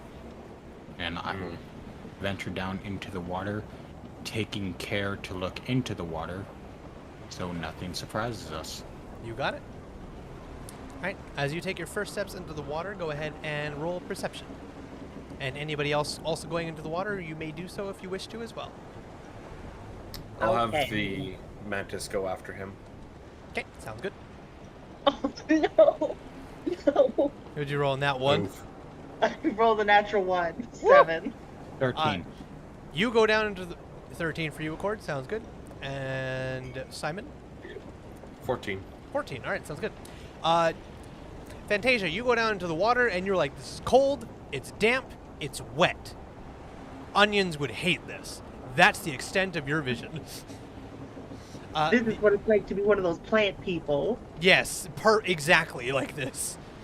The other two of you, however, notice that just as you guys come down the steps, immediately off to your left, and you can see in the water as well as when you take a step, you accidentally step onto this and your foot sinks a little lower as the steps going down into the hold are right next to the steps that came down here. So it's like a regular staircase. You come down, you immediately go to your left, and you keep going down. This one goes way deep into the water. The water is up to just below your knees right now. As you look around a bit more, near the back of the boat, you can see small bits of light coming through as there is a large hole in the back right of the boat. And that's the same hole that we already looked at. That's the hole from the captain's quarters. Yep. On top of all that, you also see that some of the crates that are kind of floating around here in the water, some are still sealed, and as they bob and shift with the waves that you guys are creating as you step in, they do have stuff in them as they... But most of them are just shattered open and just littered around. 1 second. I'm gonna go check that hole. Maybe it went out that way.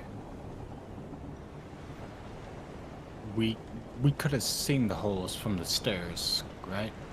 So we would have seen it jump down into a hole, right? Jump up. Possibly, but the hole is above you, and there is no light in that room, or there's not a lot of light in that room, so it's not like a beaming light where you could absolutely see that hole. But as soon as you come down into this area and look out, you could definitely see like a hole in the ceiling. Well, I have dark vision. I mean, It doesn't unfortunately give you a beaming light there. So yeah, it's dark vision. People get wrong. You basically seeing like that grayscale night vision. effectively, yeah. So you might have been able to see something, but whatever this was, it moved very fast, or it didn't go up that way at all. All right. But you're heading over there with Simon? Yeah, I'm still gonna go up and see into that room if they're like from a distance and see if there's anything that moved or changed. Okay, so you're going back up into the room proper. You're not looking up Yes. into the room. Yes. Okay, gotcha. All right. Safer that way. As you exit the water, heading back to the main deck, open up, look inside. The room at first glance looks the same. Roll perception. My perception rolls have been interesting, so let's see if they're more interesting. 14 again. All right. 14 again. I rolled the exact same rolls. Nice. As you take a quick glance around, you're like, no, everything looks about the same. That bed is shifted. I'm going to call the rest of them up. I'm going to back out and then go and meet up with them. Okay. The bed shifted up there. So that might have been the way that it moved. It might be in the bed. Either way, he's just going to motion for the mantis to follow. I'll say, hold on. Let's look at these, whatever's in these barrels first. All right. I'll just keep it beside me near the top for now. How many barrels do we think have stuff in them? Just taking a quick glance around, there's about 6 of these crates and barrels that seem to still be sealed with stuff in them. Some of them are very well sealed, and even using a crowbar, it would take you a minute. Without a crowbar, it would take you 10 minutes. Others seem like they're just lids that you just... But most of them seem to be very well sealed and airtight. Here, let's do this somewhat smartly. Simon's just gonna take something, a little bauble out of the bag or something like that. He's gonna use his tinkering to make it emit light. Okay. And then he's gonna give it to his mantis, who's gonna put it in its mouth. Well, he's gonna like hold it so like it's, yeah, basically it's just like it holds it in its like little beak. Ah, yes, you got it. Just like be like a little searchlight Yeah. to see if there's anything in the water. You got it. Okay. Twunk. So I'm gonna have it go first and go into the water and grab onto things and just like drag it. And bring them to you guys at the steps? Yeah. Okay, sounds Yep. good. As the mantis That way, goes out. because how deep is the water after this? After this is when it would probably get up to like nose height. Okay, so he kind of just like goes under. So yeah, in the lower deck, this main lower deck, the water only comes up to just below your knees. But if you were to go down Okay. into the hold, that's where the water will come up to like your nose and your eyes. And that's where this stuff is. No, this stuff is all floating here in the Okay. lower deck. Okay, that's perfect. That's good. I guess at first we should just look at the barrels that are easy to open and leave the ones we need a crowbar for later. Okay. I mean, I have a living crowbar. Yeah, but it'll take time. We should investigate whatever creature that was before we spend any extended time on this monotony. Well, how long? Each Can I take a look and see if the mantis could literally just like fucking snap it? Snap its way in. What is the strength of your creatures? All right, the strength is. 1 second.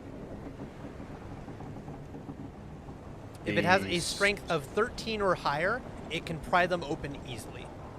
I think it does. I'll have to double check though. Otherwise, it will take 1 minute using a crowbar or a crowbar equivalent. Otherwise, 10 minutes just raw dogging it.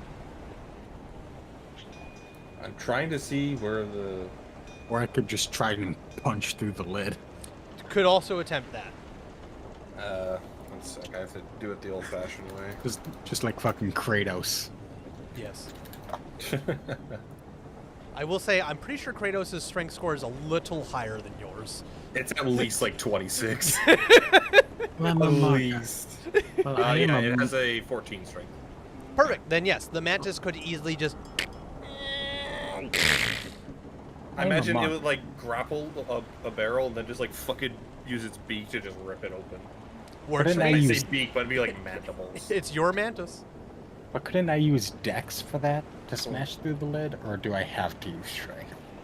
Dex, you could get perfect form to smash the lid, but to smash through the lid, you need actual strength to get through the thing. I'll just be like, give it a shot. Because you can have like a 20 in strength, but you can't monkey bar for minutes at a time. You can have a 20 in Dex, monkey bar for minutes at a time, but you can't bench 120. So,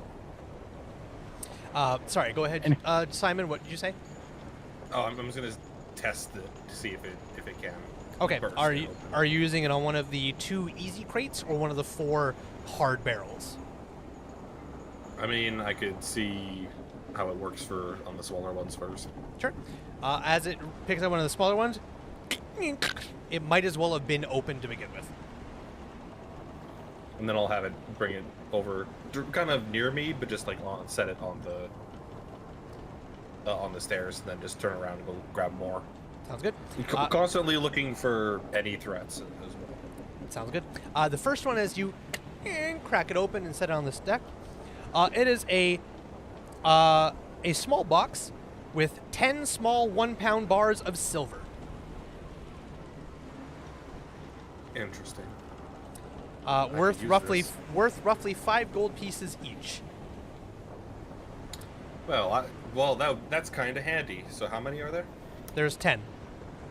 Well, The next one, the next small little crate, as it rips it open.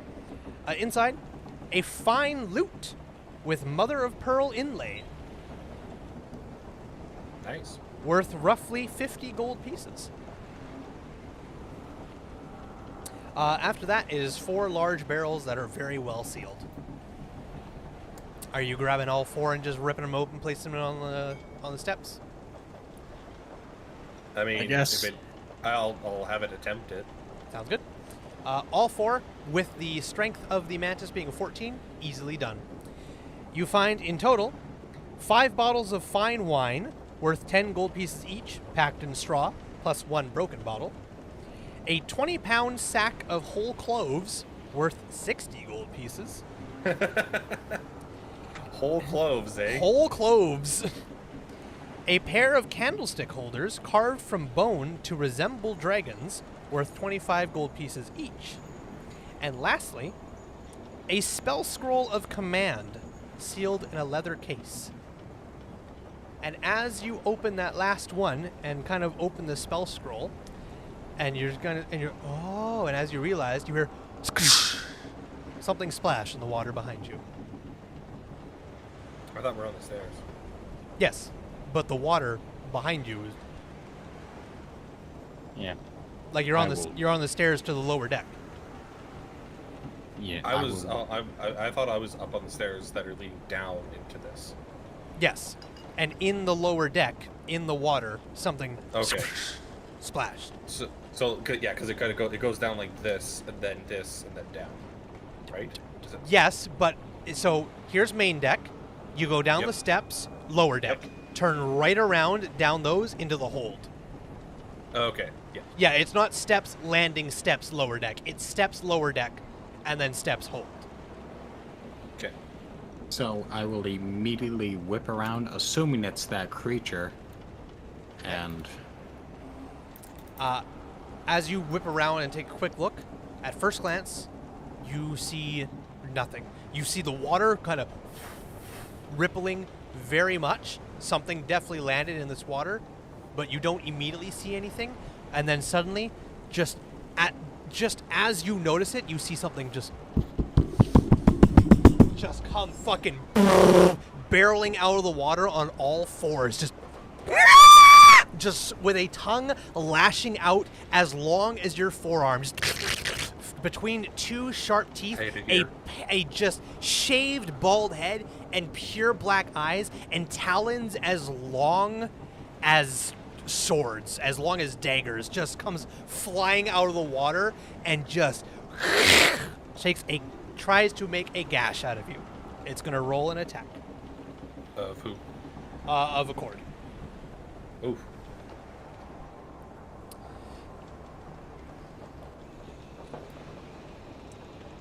Damn, my rolls are garbo today. Yeah. It rolled. Is the steel defender near it? Near Cord and it? It can be if you want it to be. It was kind of opening up the crates, so it depends on how far away from the water and up the stairs you wanted those crates being opened. I was like at the bottom of the stairs. So I was practically already in the water. Yeah. Okay. I'll leave it up to you if you think Almost. that's because I had it bringing it like semi close to me, but not like right up to me in case it was like explosion or something. Then I'm gonna have to say that it would not be at the bottom of the steps. Okay. All good. But that's okay because it rolled a 6 to hit you with its claw. Yeah. So as it comes up, shoof, you like almost slow motion, like, woof, and it doesn't get anything. But you can see as its claws streak by, for a brief period, you can see what looks like small little bits of liquid spilling out from its claws. As it just barely streaks by you, and it roll initiative. I have plans because it is in the water. For this combat, I rarely do this, but for this one, we're going to be doing Theater of Mind. Fair enough. 15. Okay, give me a second.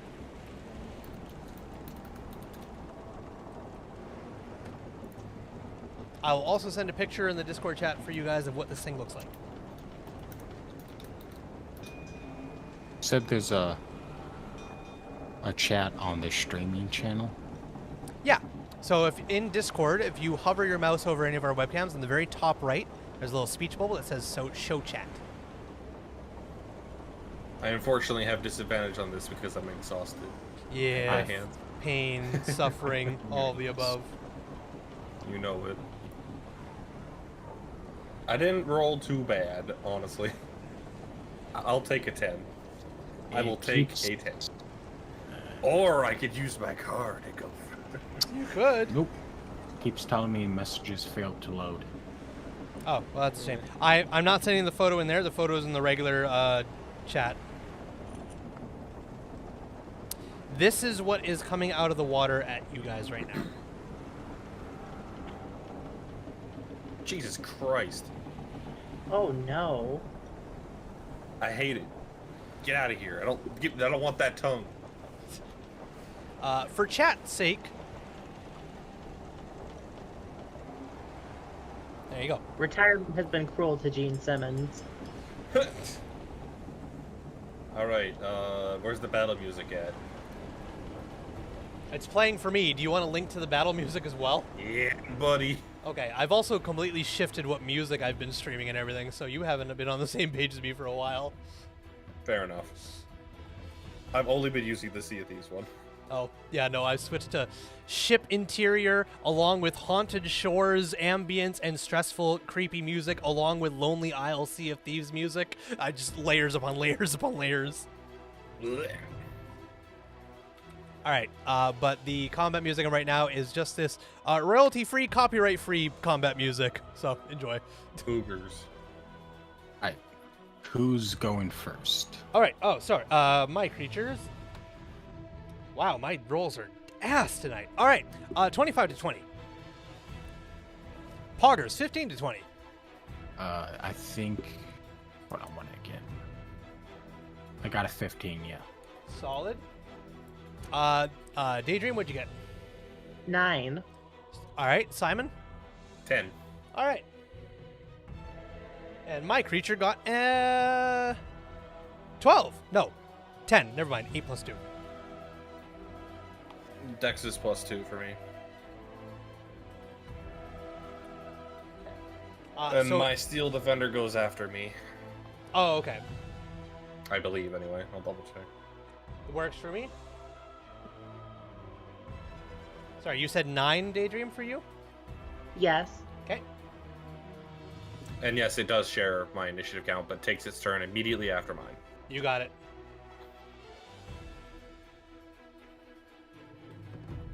All right, so bear with me. We're doing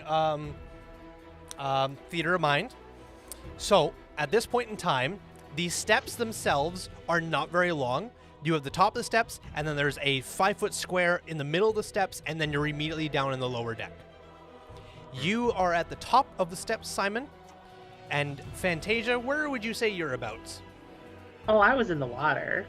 All right, so we will have both Accord and Fantasia at the bottom of the steps in the water, and right alongside, I guess in combat range of both of you, will be this creature lunging out from the water. And then we'll have the Mantis is on that 5-foot square on the steps between the lower deck and the top deck. Yep, that makes sense. All right, so top of the round is Accord as this creature just... What would you like to do? You said this thing is in the water. It is standing in the water, yes, just like you three, or you two. To get out of the bottom of the steps, I will back up away from the creature. Okay. I will not provoke an attack of opportunity because I will use a point of key to disengage with Step of the Wind. You got it. And then, I'm sorry if this hurts you, Fantasia, but he's just starting your heart. He's starting your heart. Accord will stare at the creature, take a big deep breath, and he will breathe a line of lightning. Ooh. Alrighty. Fire off that attack. Is this a dex save for me? For your breath weapon? Yes. You got it. It's got to make a DC 12 dex save. That is a 12 exactly. Well, it takes half. You got it. Roll up that damage. It's 7 lightning. 7 lightning. Woohoo! Halved, or is that already halved? No, that's full, so you gotta have okay. that. So So 3. it would take 4? No. Is round up or down? Everything in D&D is rounded down.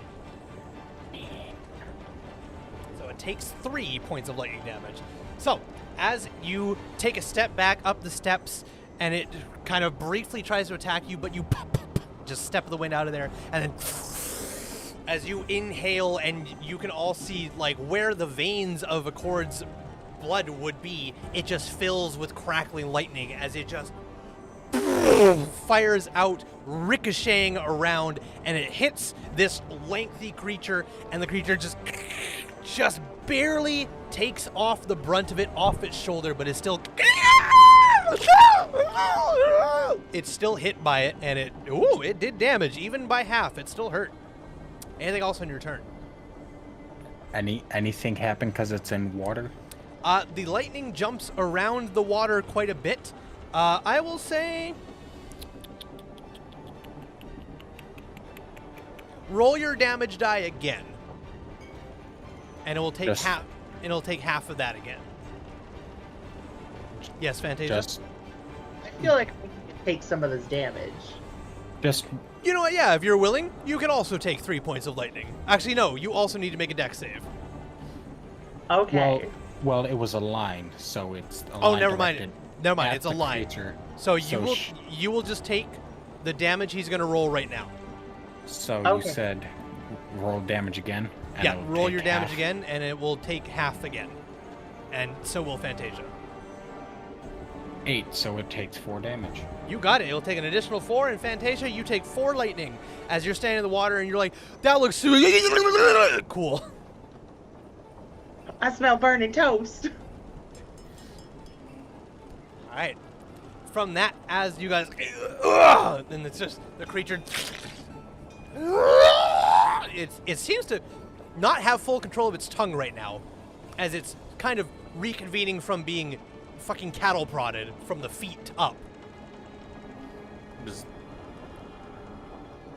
So, but as it and is beginning to regain composure and go in for another round. Anything else on you, Accord? Nope, that's all from me.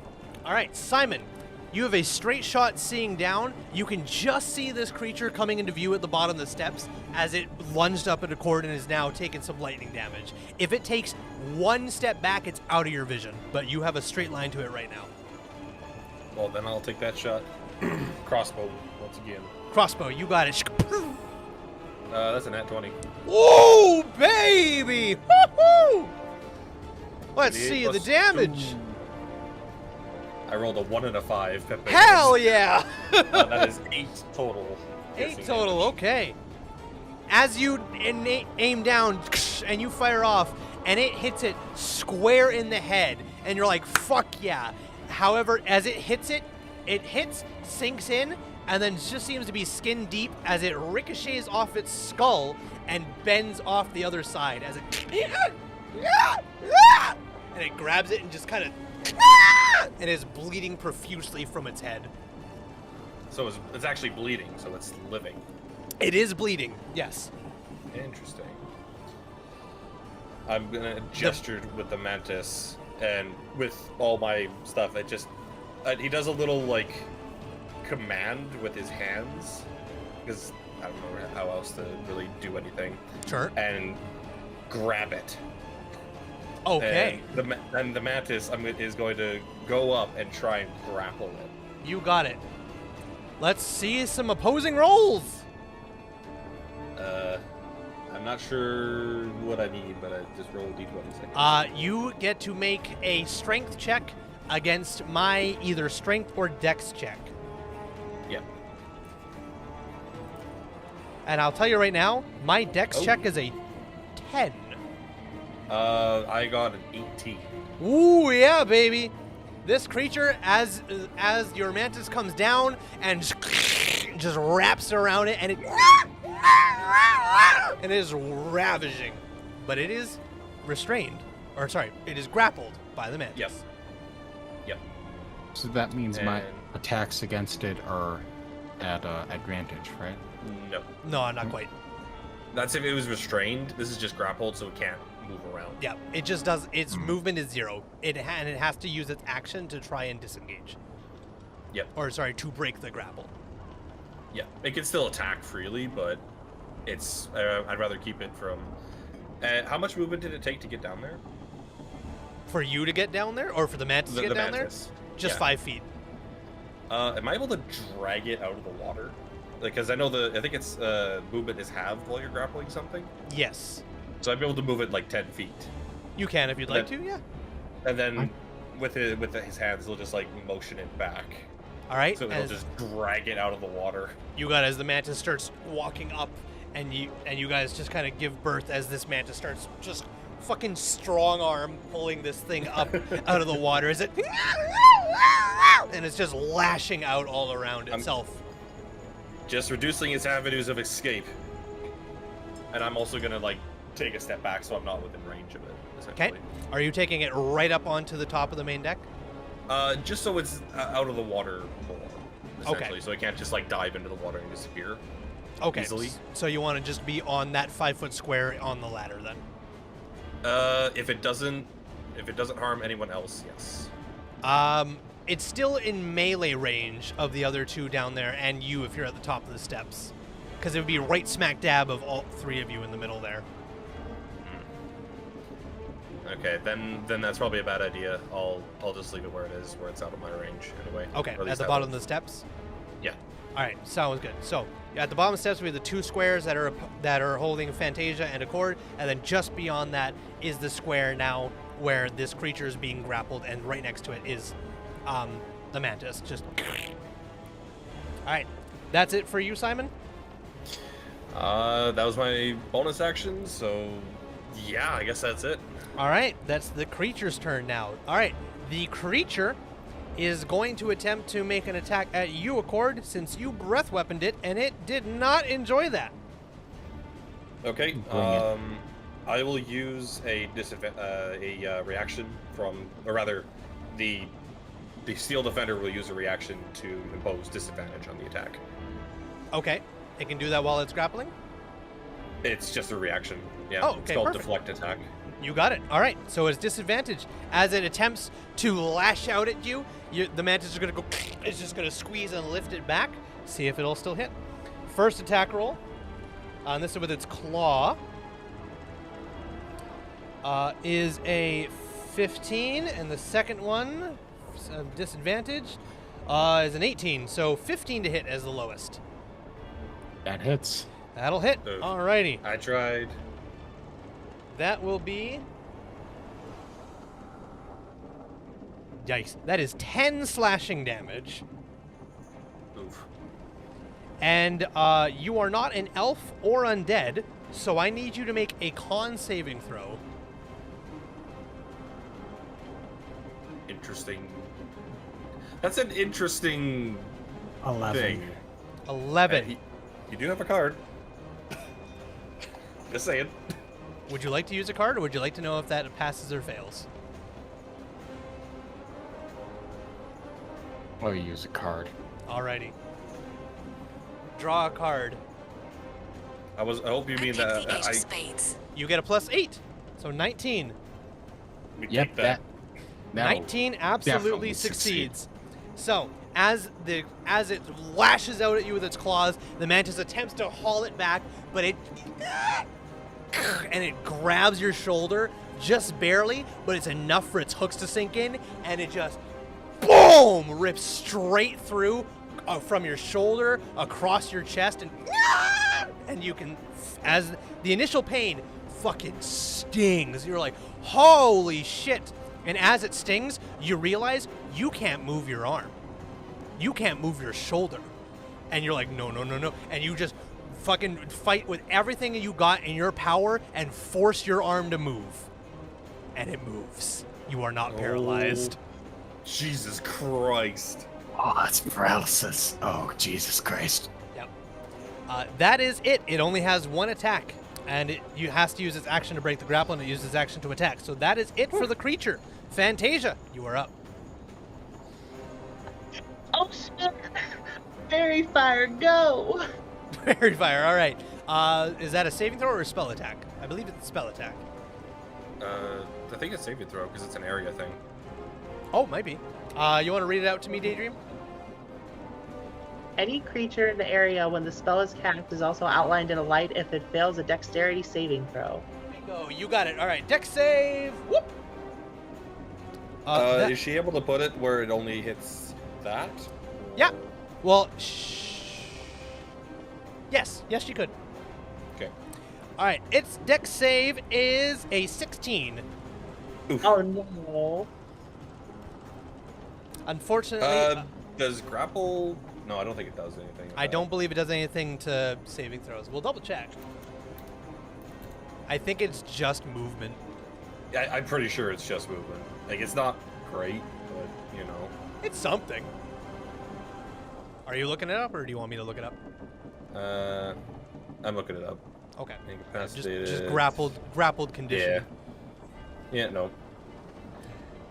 All right. I feel like grapple should do a lot more, but it's also very easy to do, so. Yeah. Oh well.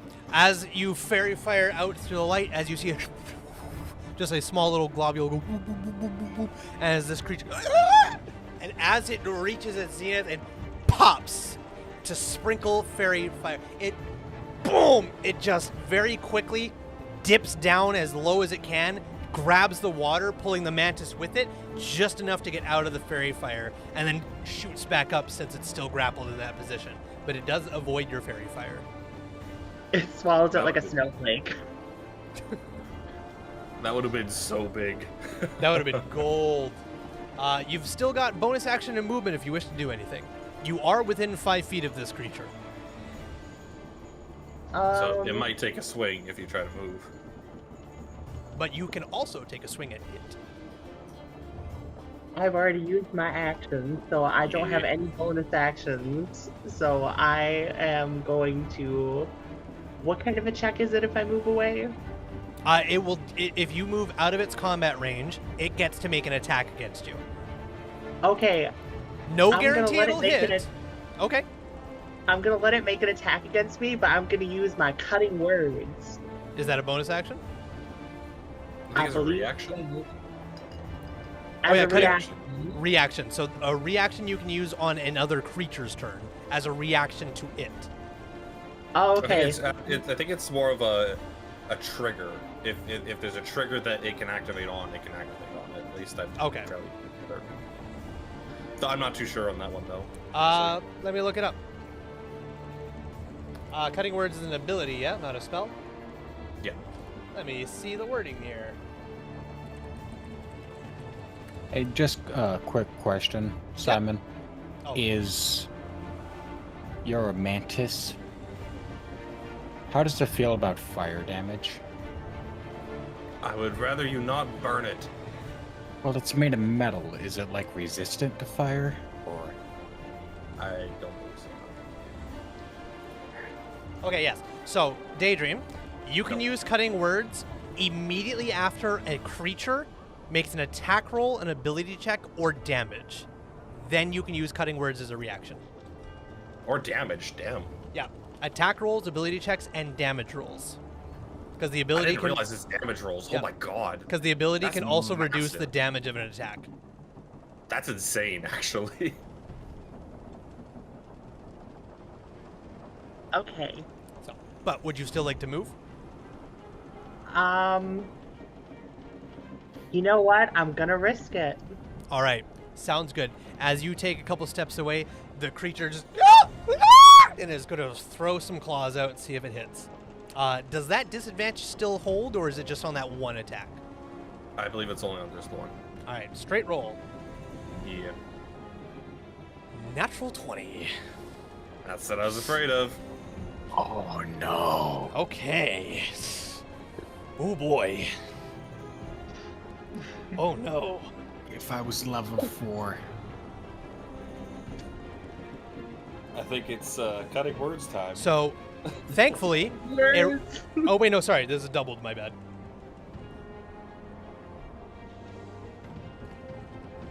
Okay, so same as a cord, you take 10 slashing.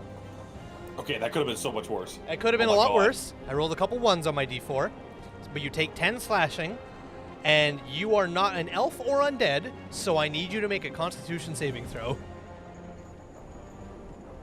dear God. Oh, 3. 3. Oh. So, as you're weighing your options here, and you're like, yeah, I'm gonna risk it. I got this. It's grappled there. It's fine. You take one step, and as you turn, you feel 4 distinct claws go from your hip straight up across the back of your neck and some parts of your skull as it just peels straight through your bag, your clothes, your armor, everything. These nails just rip and tear. And as you are stunned initially by the sheer stinging pain, you realize you are also stunned internally, as you are now paralyzed for 1 minute. However, Makes a saving throw. you can repeat this saving throw at the end of every one of your turns to end the effect early.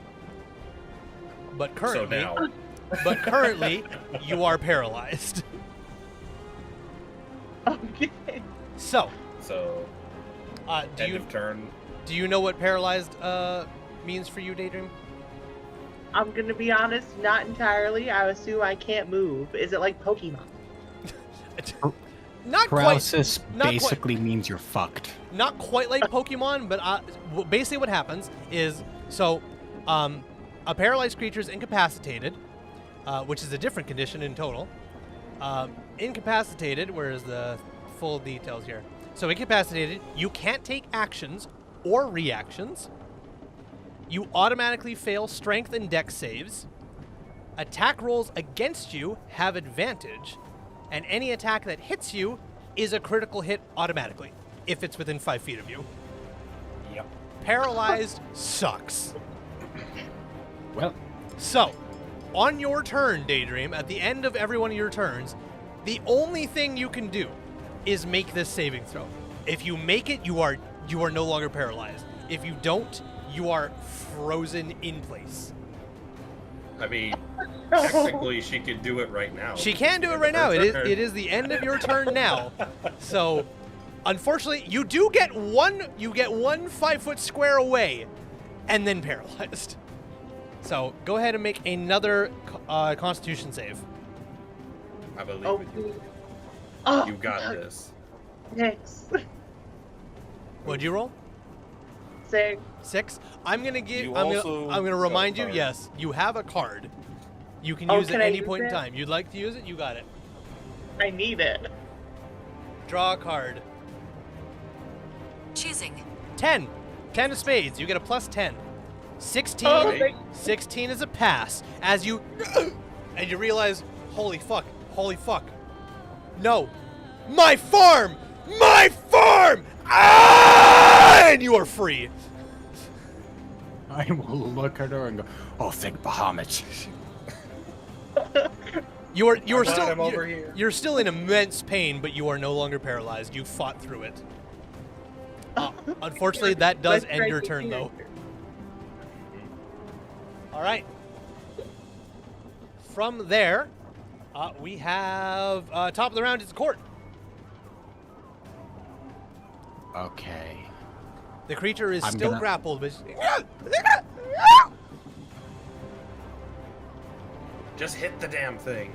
Simon, what happens if the mantis dies? Can it be rebuilt, or is it just permanent? Please just hit the damn thing. I need to know. I know what you're Is- capable of. Okay, I'm gonna ask this question. I want to burning hands this thing because I have one use of burning hands a day. Is it possible to do burning hands without hitting Fantasia or the mantis? without hitting Fantasia, absolutely. Since she has moved, she is no longer within melee of this creature, so yes. You will 100%. Okay, the way I want to do it, I'm wondering if Really Cool applies here. I want to run down the stairs, jump over it, burning hands it in midair as I lunge over it. So you want to burning hands straight down. Yes, straight down onto it and land on the other side of it. All right, that's going to be more than just a burning hands check to do that. Yeah, that's going to be a dex check to do So that. here's what I'll allow. You can. It is certainly possible. Even if you go straight down, it is still grappled by the mantis's arms, so the mantis will still be hit, but not as much of it. So here's what I'll allow. If you make a successful acrobatics check, I'm going to say DC 15 acrobatics. You clear the jump. You can then do your burning hands. It's a saving throw for burning hands, yeah? Yes. Okay. This is what I will allow. For this burning hands, the mantis effectively has evasion. So if you fail, the mantis takes half. If you succeed, the mantis takes none. Okay. So, but the first things first is you need to make an acrobatics check, DC 15. Okay, don't film me now, please, dear God.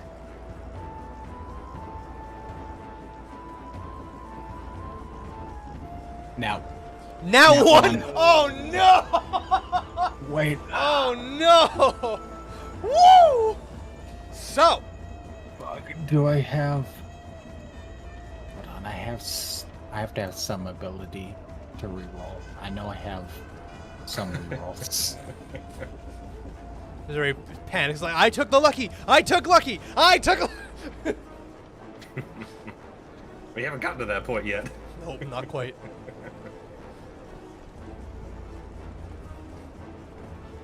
I don't think you got anything, Accord. You used No. you used the card, and yeah, you don't have the lucky feat or the halfling lucky trait or anything. So, Unless you're half halfling. unfortunately, I don't believe so. And even if you pulled that up right now, I'm gonna call bullshit. No, I have already established that I'm half human. So, as you rush down the steps, you have this whole plan in motion, and you're like, I'm gonna fuck this thing up. I got this one use, today's that use. And you take your first step, the very first step you take, and you step on one of the bottles from the crates, and whoop, you flip. And as you whoop, it's like a cartoon effect, as it's like fucking epic moment, and then boom, and it just goes into 2D animation as you are suspended in air, and then with a little squiggle of hair off your head. And then as you rattle down the steps and come down right in front of it. But you shoot back up. Since you are a monk, you're back up, but you did not make that jump whatsoever. But you're within 5 feet of the ghoul now. Well, I don't have to Burning Hands. I'll just beat the shit out of it. You got it. Go ahead and make your attack. Am I in the water or at the very bottom of the steps? You are in the water now. You went in the water. Okay, so lightning's gonna hurt me too.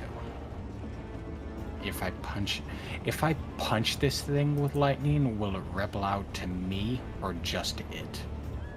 That is a fuck around and find out question. Let's see. Half of 4. The max I could take is 2, but I only have 10. Fuck. Simon, you have healing spells, right? I'm also exhausted. Okay, I'll punch this thing with fire, I guess. Sounds See good. If it's... Wait.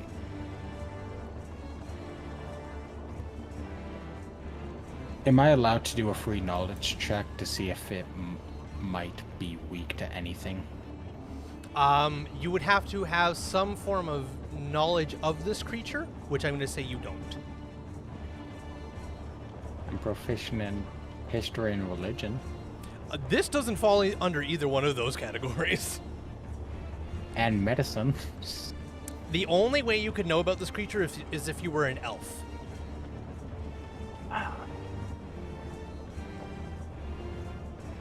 Simon's a half elf. So, Simon, do a knowledge check on your turn. Simon would know. I'll just... First attack is a 22 to hit. Al, yeah, that'll do it. That is 5 fire damage. Solid. Okay. It's looking pretty fucking rough. You guys have hurt it quite substantially. You tell me if anything hurts it more, right? You got it. I will let you know what has a positive and or a negative effect. The fire seems to hurt it just as much as anything else. Okay, I'll use a point of key to flurry of blows. You got it. Make 2 more. Pow! Aura time. Yep. Does a 12 hit? 12 just hits. Okay, that will be 3 points of cold damage. Woo! All right, this thing is looking fucked up. Cold hurts it just as much as anything else.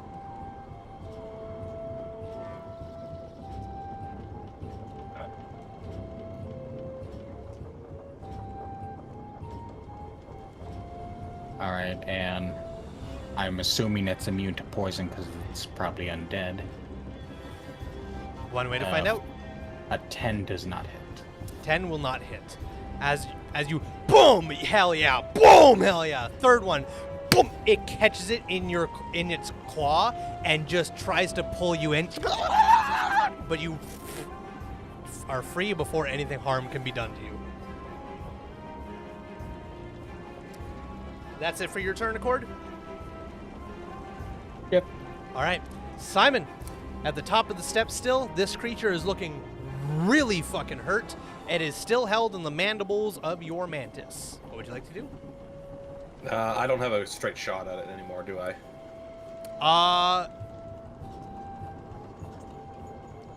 You can, if you move you do. If you move right up against the wall and aim down, you can kind of split the crossbow shot beside a cord. I'll allow that, yes. Okay, I'll do that for now, and we'll see what happens. All right, as you lean up right against the wall and It's at 21 hell yeah, baby, that'll do it. for 6 piercing. 6 piercing. How would you like to kill this ghoul? Oh. I wanted my freaking mantis to just like ping Uh-oh. into the neck of it as it was holding it. No. I'm so Suffering sorry. from success. But yes, how would you like to dispatch of this ghoul? You can still have the mantis bite it. I will, because why not? Basically, just I'm gonna take the shot, probably go through the neck, and then just have the mantis go in for the kill afterwards. You got it. As I'm it just is. gonna hold the body until I say otherwise. Gotcha. As the creature, as it lets out one final screech as the arrow goes through, and the screech is then very quickly cut off by the mantis, just going into its neck and just feasting as the ghoul, and then it just falls limp within the mandibles. And combat is over. Bloody hell! What the hell is that thing? Having so much hate. Jeez. Damn. I will go into the water. I will and grab the ghoul, and I will start dragging it up the stairs. Okay. The mantis still has a hold of it. Allow it, just in case there's some spasms. So I'll instruct the mantis to bring it to the top. Okay. The mantis drags the corpse of the ghoul up to the top deck. It does not spasm. It does not seem to have any kind of undead fortitude. It is very properly dead. I will start investigating it to see whatever I can glean from it. Okay. Make a investigation or nature check, your choice. Or That's- medicine, your choice. Any of the three. I'm generous. Medicine it is. You got it. 10. 10. This creature, going through it and just taking as best look at it as you can, it is zombie-esque in style, though it has no open gaping wounds. It doesn't seem to shamble. It's very quick. It's basically as if someone had perfected a zombie, because as you can tell, its innards are still all fully intact. It's closer to what can only be described as like a vampire than a zombie, as it's very cold to the touch on its skin, and its teeth are sharpened, especially two fangs on either side are elongated, much like a saber tooth. So it's very much closer to a vampire than it is a zombie, but it still has remnants of undead, and it has very pointed ears, which not all vampires do. It depends on the vampire host at its time. So Okay, so I can probably tell this is a ghoul, right? it is what we in 5e call a ghoul, but you as Accord would not know what a ghoul is.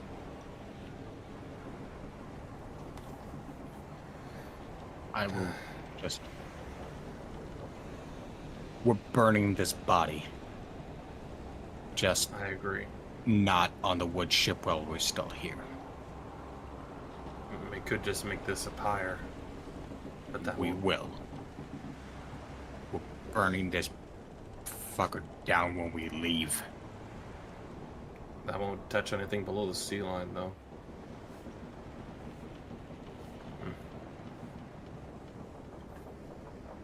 I guess we continue on and see if there's anything else that's hiding down here. Yeah, Then that's again, just... if there was more, they would have been attracted to the sound of battle. Yeah. Let's just take a rest for a moment. Quick question: Did any of you take those items from those crates, or am I safe to assume you tossed them all into your bag of holding? I only got the silver ingots in the bag of holding at the moment. Okay. I didn't get the rest. Okay. I will take a picture of all the things you guys found. Okay, and I'll then put assume it's in there. Yeah, I'll just put it all in the dragons chat, and then we'll just I can put it in. We'll just at safely some time. assume it's all put in your bag of holding. Sounds good. Unless anybody would like to make a account to take it for themselves. I think the loot Fantasia would have wanted, because she seemed pretty None. excited at it. And I during our short rest, I'm drinking one of those things of wine. You got it. That's fair. So Fantasia, do you want to take that loot for yourself? I do. Can I try to play it? You sure can. Is it a performance check? Are you proficient in? Or sorry, you're a bard. You're proficient with musical tools. You don't need to roll anything. As you pull it up, you get ready, and you're like, ah. It is horrendously out of tune. This bad boy hasn't been fucking touched in years, and even though it's been inside this watertight compartment, the air has still very much had an effect on its strings. But as you boom, boom, boom, boom, boom, boom, boom, boom, boom, voila, it is concert ready again. Yay! So you can add a fine lute with mother of pearl inlay to your inventory. It is worth roughly 50 gold pieces. Accord to taking a short rest. Are both of you doing the same? I guess so. All right. No sense in wandering off on our own. You got it. Does Fantasia, do you have any like songs of rest? Because bards have those spells. Do you have any prepared? I mean, that's an ability, so I I think she gets it at level 2. can make things glow. Almost as effective, but not quite. You should have like a song of rest, right? Pretty sure she does. We'll double check. I don't remember anything about that. Yeah, you have Song of Rest at level 2. So, you can play a song, and if you or any friendly creatures can hear your performance, you regain hit points at the end of the short rest by spending 1 or more hit dice. Each of those creatures regain an extra 1d6 hit points. Mm-hmm. If that's something you'd Okay. like to do. It is. All right. So, With my bagpipes. with your bagpipes, okay. Yes. You got this beautifully fine-tuned lute, and you're like, ah, perfect. Anyways, Hey, bagpipes actually sound great when played properly. they do. True. It's just the funny thing of, ah. Anyways, sheepskin. Anyway, And it's, So, here's Wonderwall. good God. All I'm right. gonna So, you can spend up to 3 hit dice of healing if you wish, Daydream. Okay, so I click short rest, Yep. and then you have 3 hit dice as you have hit dice equal to your level. do I have to roll them all at once, or can I see how it goes? No, you can roll them one at a time. Yep, you do not have to roll them all at once. So, Okay, well, I'm going to start off by rolling 2. okay, so these hit dice will heal you, but any creature hearing your bagpipes will get a d6 for every one of the hit dice you roll. So if you're rolling 2 hit dice, then both Accord and Simon will get 2d6 hit points. Oh, is that how it works? Yeah. I think they just get an extra d6 and that's it. I think we just all get an extra d6 if we use hit dice. Yes. If you or any creature... if you or any friendly creature who can hear your performance regain hit points at the end of a short rest by spending 1 or more hit dice, each of those creatures regains an extra 1d6. Okay, so it is only a flat d6. Never mind. Yep. Yeah. Yes, it bumps up at 9th level to a d8. Okay, I see. My apologies. So, yes, Simon and Breach, you can roll an extra d6. I didn't get touched. You're fine.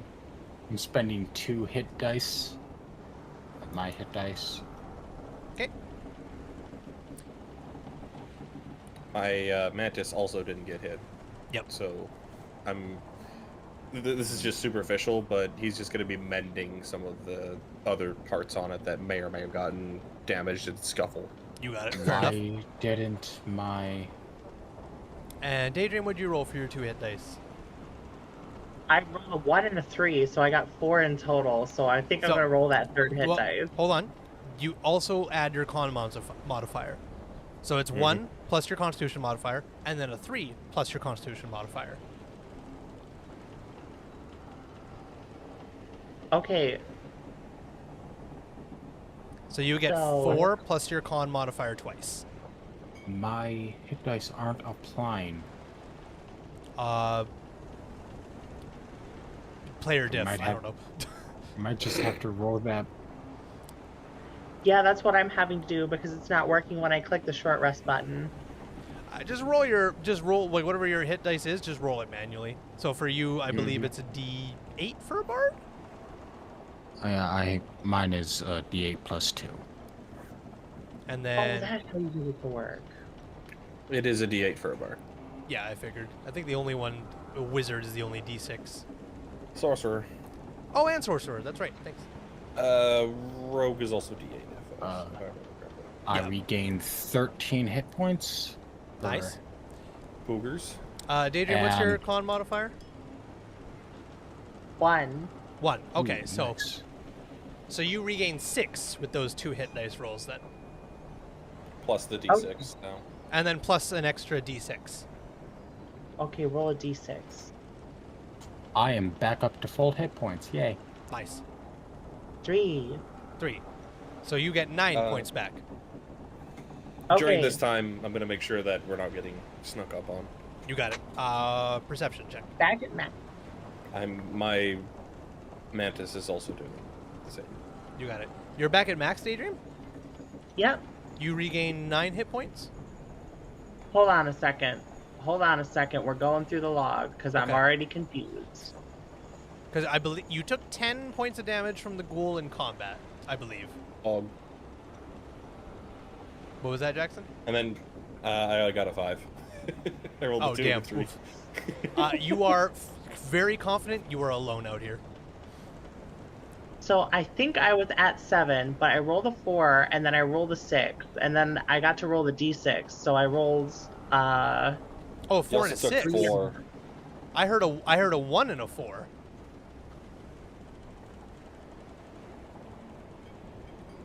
Sorry. Oh, because I rolled 2 at once on the 1. Wait, hold on a second. I'm very confused. Here, let me. Apologies, chat. Let me look at your dice rolls here.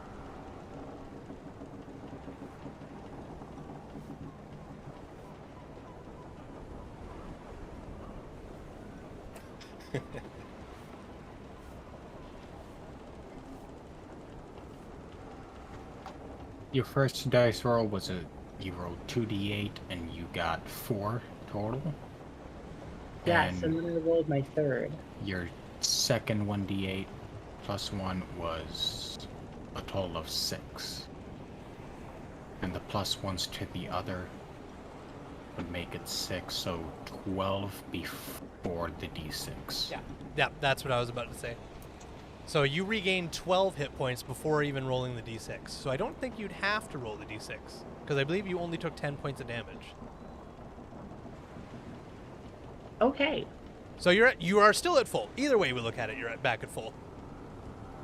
Okay, good. So everyone's back at full then. All right. Okay. Back And Good stuff. ab. I never left. I drink Shut the wine. fuck up. And you drink one of the 5 bottles of fine wine. Are you drinking the entire bottle? Nah. Okay, I'll just swig like a quarter or half the bottle. you got it. Okay. It is potent. It is definitely made for sailors, not fine dining, but it works.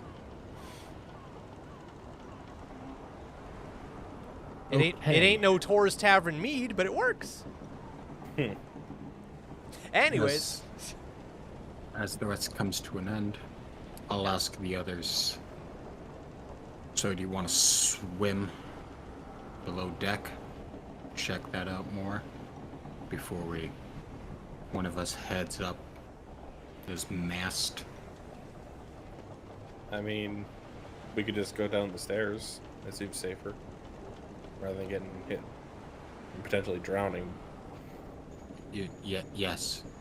We go down the stairs and then there's an even lower deck that we would have to swim through. Yeah, we can check it out.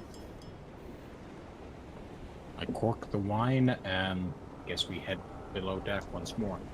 All right. I'm doing the same thing with the mantis with the searchlight. You got it. All right. I'm actually very happy that I'm using the tinkering ability more often than not. The search continues as the mantis goes through, just kind of staring around. This little spotlight. Just a quick question for you three. Are you all right if we go a little bit beyond our scheduled time? Not too far, but a little bit. Yep, I'm cool. 10 o'clock would be my hard cutoff. We won't go that long, by any means. Sounds good. Cool. All right. What about you, chat? Are you okay Hey, with us chat, going you longer? all good? No? Watch the VOD later. We're on YouTube. The VOD will exist forever. We ain't Twitch anymore. All right. Pogs. All right. All right. So, heading back down into the lower deck, it is very much still chilly, wet, and unsettling. The floor is still obscured by the seawater. And what would you like to do? Chilly, that doesn't affect me. My blood is fire.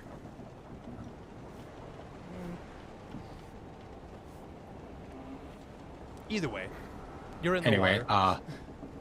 I'll just, now that that threat's been eliminated, I'll be able to thoroughly search the deck. You want And even around corners where we didn't go. to take a thorough investigation of the lower deck? Yep. Go for it. Make an investigation check. I'll just let the mantis go in first, because I Alright. imagine it'll get submerged afterwards. A little bit. 16. 16, you got it. I'll let you know. The water, once again, doesn't come up very high, only just to below your knees. But yes, once you go down into the hold, the mantis will be fully fucking engulfed, because it is not as tall as you. It is a metal mantis, though, so it will, yes, like fucking heavy-weighted, what are those boots from? Link, Mario, whatever the fuck, I don't know. I'm more imagining fucking Pacific Rim when they're like, we're going down Oh, here. Jesus Christ, okay. I was not going that far, but damn. All right. That's a terrifying thought, a mantis the size of one of those. Fuck. Anyways. A goal has now been made. Oh, no. A goal has now been... Yikes. Your investigation finds that you are confident anything of value or of use in this lower deck has already been either taken by the elements or by yourself. Alright. Then I guess the lower deck. You got it. Going down into the hold. This will basically be a full submerge. You will be into water up to just right here. You will be walking on your tippy toes, effectively, as you wade through. I'm not going in. I am going to let my mantis do the work. Okay. I will not keep my head just right above water, because the water's deep enough that if there's something left, it would grab me. I dive underwater and make sure to keep an eye out for anything that's there. All right. What's your con modifier? My con modifier is +2. +2. So you can hold your breath for 3 minutes. Oh, that's enough to explore, to at least. Fantasia, what would you like to do as a cord wades down the steps and then jumps in, and immediately behind a cord you can see tick, tick, tick, tick, tick, tick, blub, blub, blub, blub, blub, blub, blub, as a small little light just descends into the darkness. I say, when in Rome, cast light on my eyeballs, and I go for a swim. All right, just oh god. What's your, and you said your con modifier is 1? Yes. All right, so you can hold your breath for 2 minutes. And then Simon, you're just standing up there like, nope. I'll at least put myself, like, so I can take a look at Okay. if anything's going on.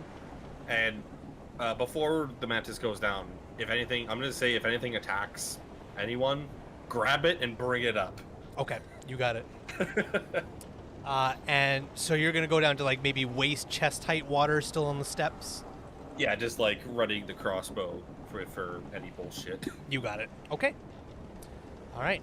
As you guys go down to the hold, as the cold water engulfs you, A strange undersea world is revealed. Colorful seaweed grows over the shattered hull, especially around the gaping hole in the stern of the ship. Tiny fish dart among hunks of debris and cargo. A heavy iron chest lies on the floor of the hold, directly beneath the hole it fell through. I knew it. Other than that, the hold is a barren wasteland of debris of wood, furniture, but mainly it has been taken by the sea. The only thing of note is this heavy iron chest directly underneath where the couple of holes going up would go from. And you guys can all see this with the effect of mantis light, eye light, and rays of sunlight spilling in from the opening that you guys first looked at with the rowboat. I will swim to this chest. Okay, as you swim over to the chest, slowly put your hands on it.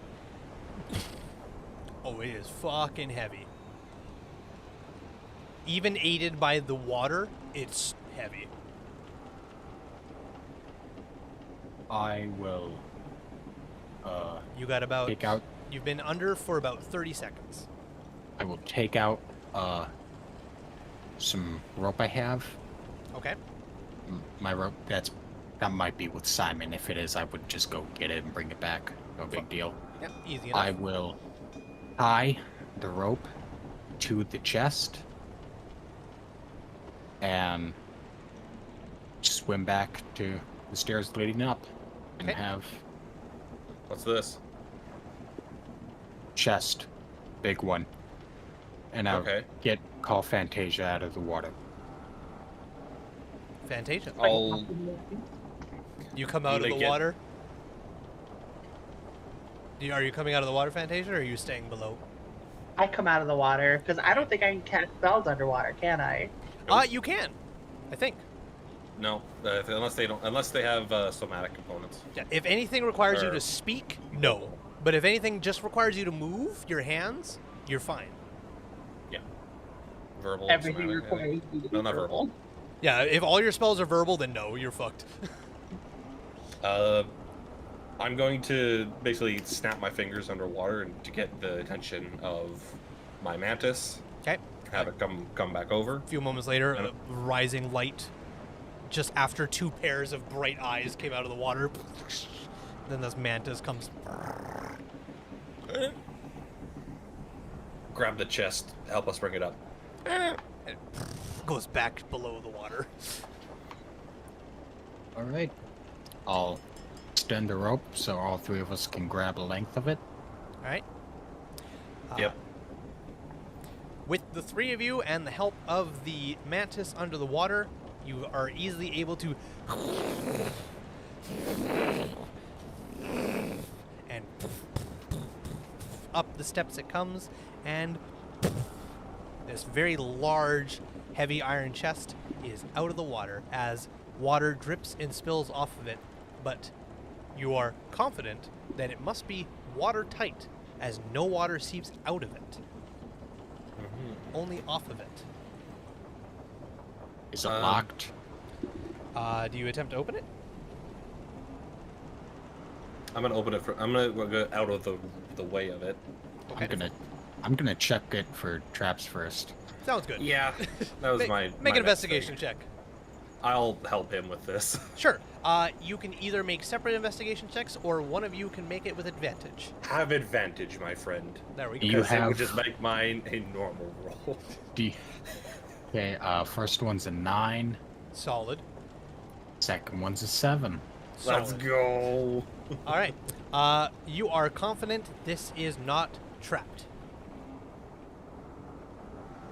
You don't find any hinges, any wires, any springs, anything that would remotely assume this to be trapped. I'm still cautious. I want to open it up from behind. Sounds good. As you reach over the top of the lid and it is unlocked. As it opens up. And inside, as it opens, there is a pouch holding what looks like coins. It looks like a coin pouch. There is also...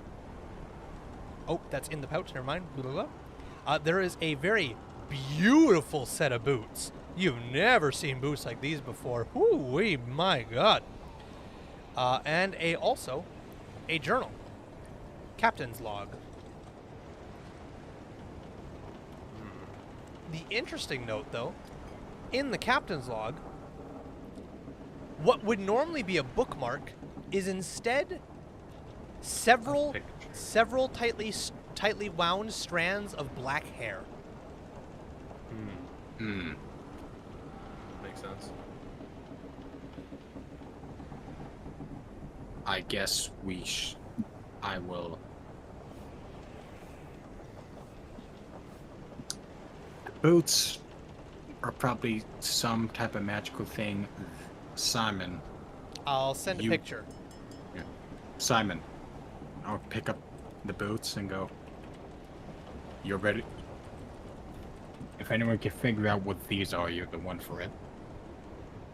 Yeah, I could do something. The boots of questionable Bring it back. stealth. Yeah, I'll just put those in the bag for now, if they can fit. One at a time, yes. Perfect. They are the boots of questionable stealth.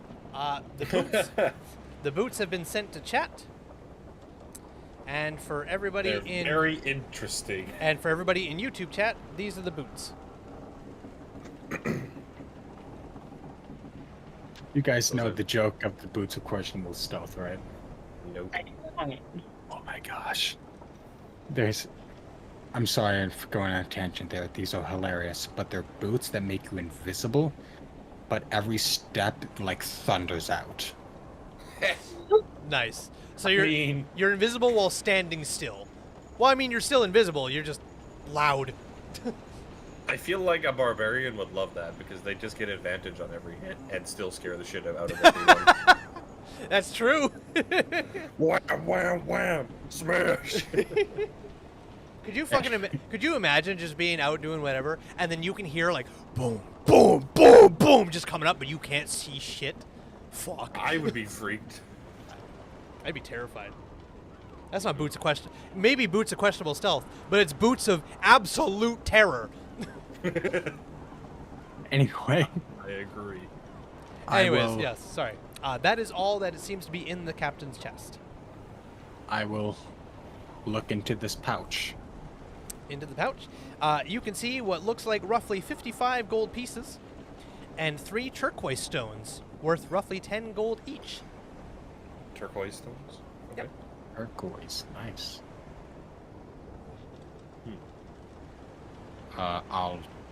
I guess I'll add those to my inventory. Yeah. You said 55 gold pieces? 55 gold pieces and 3 turquoise stones worth 10 gold each. 55 gold pieces. And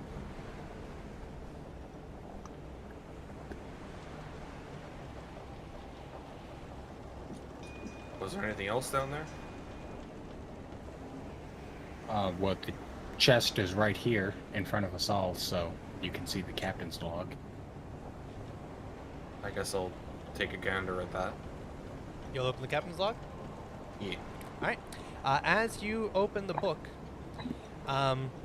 as you start flipping through it, do you just start flipping through it, or do you go straight to like the bookmarked page? I'll see if there's anything of interest, and if it's boring, then I'll skip. Okay. As you start reading through it, it starts off with regular details. Captain's log, 18 of Herondorge. I don't know Forgotten Realms calendar. I'm sorry. Fair. Just left port.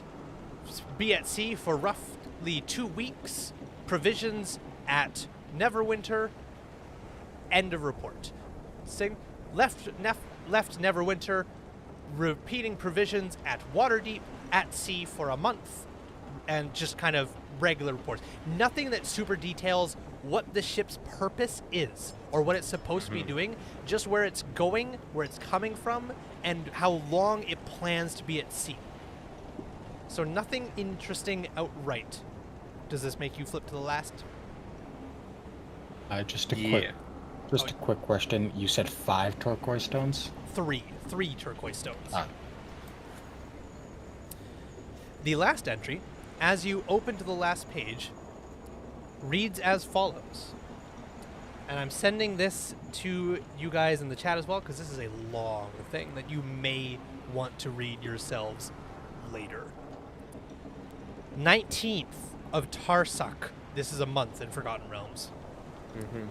Our journey is ended, though I fear my own is to continue in the most horrible way imaginable. Compass Rose wrecked on a shoal south of Neverwinter.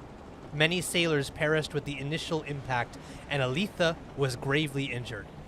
As I tended her wounds, she clutched her talisman and breathed soft prayers. I asked her what the talisman signified. She told me love. Her husband waits for her at Dragon's Rest, having pledged his service to the dragon there. The talisman is made from locks of their hair, woven together as a promise to be reunited no matter what fate might befall them. It might have been a beautiful story, had it not been for Aletha's gruesome end, and the words of the prayer I heard as she breathed her last. For she was begging Orcus, the Prince of Undeath, to reunite her with her husband. I held her hand as the breath left her, and I felt a horrible chill pass through her. Next I knew, she was sinking her teeth into my neck. Yep, she's the ghoul. At the same moment, I heard moans begin to rise from the dead sailors all around us. What curse has she brought on us all? Already I feel a creeping chill overtaking my body. I am securing her talisman within this book in my chest, in the hope that someone who comes after us may end this nightmare by bringing Aletha's talisman to her husband. And you can see now as you've opened up, the black hair that's sticking out the front is tied off with blonde hair that was still in the book.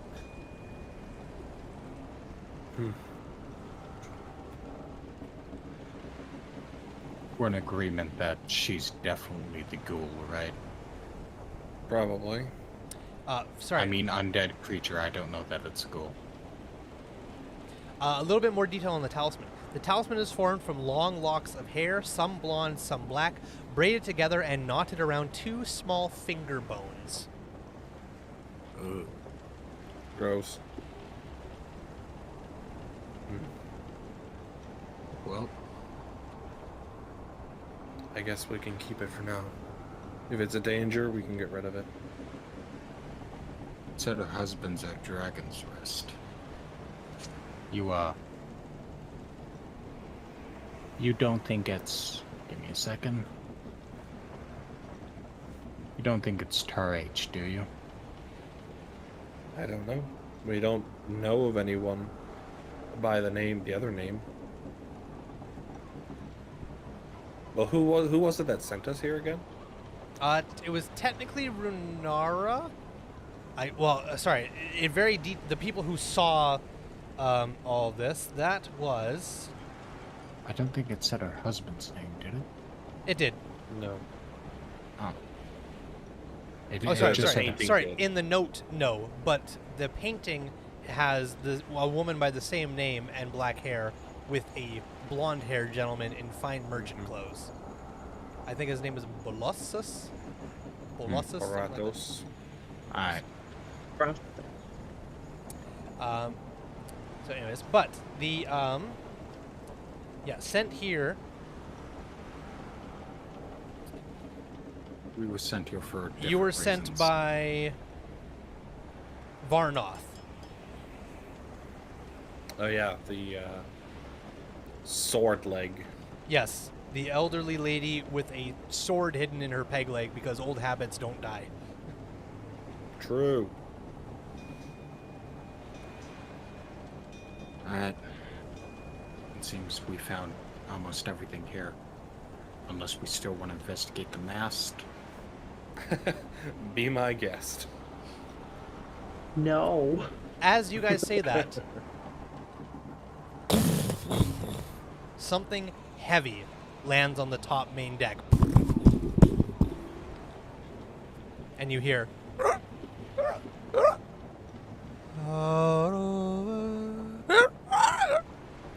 Before another.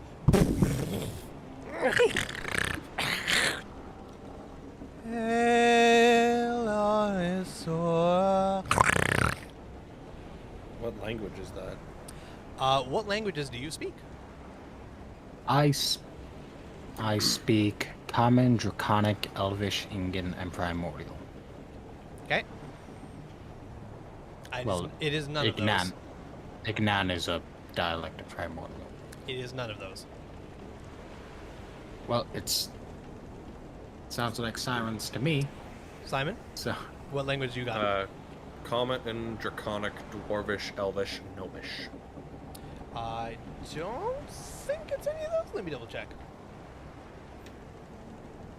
Probably not.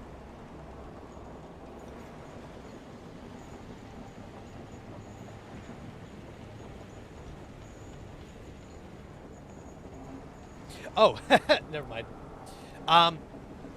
So as you guys are going through, like, what language is that? As you listen to it for a brief second, and then it kind of hits you. Wait a minute. That's common. Just really bad common. It's done in a very beautiful way, but it's as if the words are slurred all together.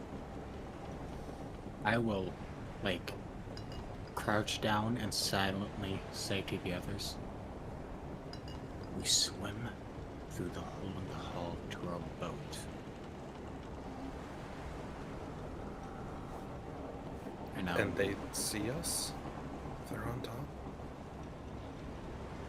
They're not looking over the edge. Make noise when we paddle away. What? It'll make noise when we paddle away. We're sitting ducks. I'm burning this bitch down. Get to the boat now. Okay. And I will. And I'm start swimming below deck. Okay. So Fantasia's swimming, Accord's swimming, Simon? I guess so. And then the bug is gonna. The thing that I'll say for it is, go to the shore, I guess, Okay. because that's the only thing I can really make it do. You got it. I'm assuming it can't like climb and bring itself on without tipping. No, it is a very heavy beast. So. Yep. All right. As you guys all make your way into the water, and you dip around to the rowboat, but the mantis continues making its way towards the shore, which is not too far off. All right. All three of you going straight to the rowboat. Yep. I guess Okay. so. A few moments later, you come up for breath around the rowboat.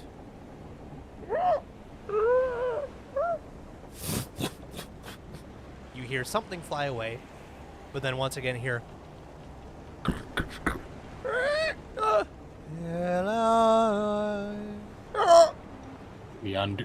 I undo the ropes. I'll cut him if I have to get away quickly. Okay. Everyone climbing into the rowboat? Yes. Yeah, I guess so. All right. Where are you guys going? And at what speed? Well, first, I just want to detach from the boat. You've got that. And you are adrift. If you go straight, Okay. you came from the south, so if you go south, that's your way back home. If you go west, that is the closest shore, which is where the mantis is currently going. East is way out into the open ocean, and north is boat. Can we go to the shore? Silently. As best we can. I'm gonna be trained with basically my fire bolts ready if things go bad. You got it, Fantasia? I will be ready with my witty repertoire in the form of my, oh shit, what's it called? Vicious mockery. You got it. All right. And then Accord, you're on the paddles. I assume. I guess. All right. So Accord, I'm gonna need you to make a stealth check for this one. I'm going to give you advantage for this due to reasons you cannot see.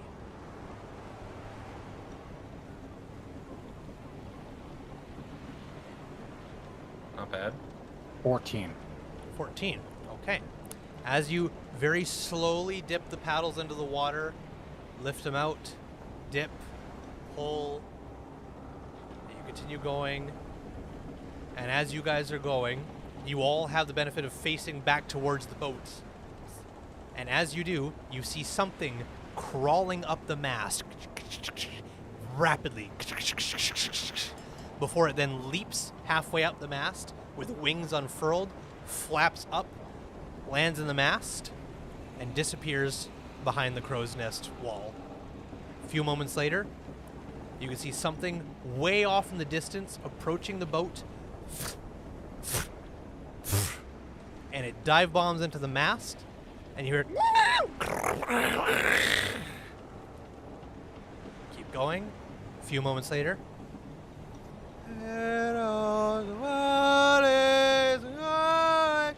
a duo of singing. It's like you hear brief moments of like, hello, who goes there, rum, starboard, like weird versions of these sea-like words just slurred together in harmony as you slowly, continuously make it out, and you are no longer within earshot, and you up onto the sand as the mantis onto the beach. Motions quickly for it to get on. It turns over. I imagine it as soon as it gets in, it just like. You got it. It just it pokeballs. How far away are we from the boat? At this point, you're maybe, I'd say, 120 feet. Alright, then I'll guess we just investigate the shore. See if anything's here before we get out of Dodge. Are you getting out of the boat and doing like a full walkthrough, or are you just kind of looking from the boat? I'm gonna leave that up to Fantasia and Simon. Get out of the boat. Go ahead. It's safe. Nothing's out here in these waters. Nothing but big game. Get the fish. Go on. I only came to the shore because Simon wanted to. I want to burn this boat down and get the hell home. I like that plan. Is that a good plan? Because if those things come after us, we're sitting ducks in a boat. What if we sneak up on them and I cast Shatter because it is a 10-foot sphere? I could catch them both. If they let you. This might be something we have to come back to. Because maybe the ghoul wasn't the problem, but it was them. Maybe they make ghouls. Oh no, wait, that was the pact. Never mind. Did we catch a glimpse of what they were? Yeah, just from what you could tell, it looked humanoid, but it was covered in fur with leathery wings. I probably wouldn't have any idea what they would be. You can, if you have proficiency in, anyone who has proficiency in history can make a history check. Poggers. Disadvantage. 21. 21. That's pretty fucking good. 17. That's also pretty good. 17. Oh, jam. All right. All proficient in history? Poggers, all of you, Everything. all of you for a brief moment are racking your heads trying to think about what this is, and then suddenly it hits you. Stories of sailors old talk about cruel creatures with sweet song to lure sailors to their deaths. Harpies. I knew it was harpies or sirens. Okay. They have the body, legs, and wings of a vulture, but the torso, arms, and head of a human. Okay. We If anything, investigate. I want to. If anything, we fight them on the ground. But Let's investigate. not in a the boat. We investigate the shore, then we're burning the boat down. and then having them come after us. Because that's what's going to happen. Simon, we fought plenty of dangers up until now. If we're on solid ground, we can fight. If that's what you think is the best choice, I can probably hit it from here.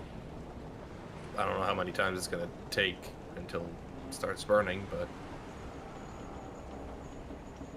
Because you said it was about 120 feet away, correct? The boat, yeah. Yep. The mast would Max be range. the crow's nest would be a little bit more, as you are now going at an angle instead of a straight line. I'd aim for the lowest point. That's not wet. Just the lowest point of the boat. I was Yeah, that would still be 120. If we get close enough, I can do a giant cone of fire. But then you're sitting duck. And definitely. But it'll definitely burn down. I'll leave that up to you, but I'm not going to go closer. How about this? We leave the harpies here first. Deal with them. Then, If we need to. then we'll burn down the boat as we venture back to Dragon's Rest. As in right now.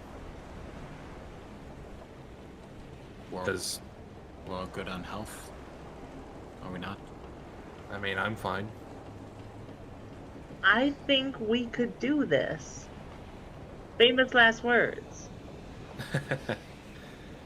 I guess that's the case, yeah.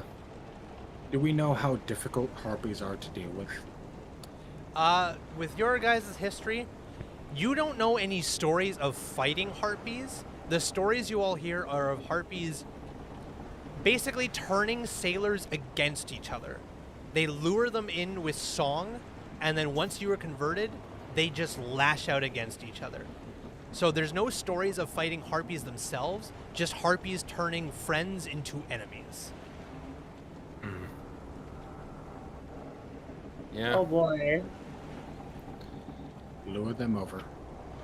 Shoot a flaming bolt at the boat. Or up at the mast, I don't care.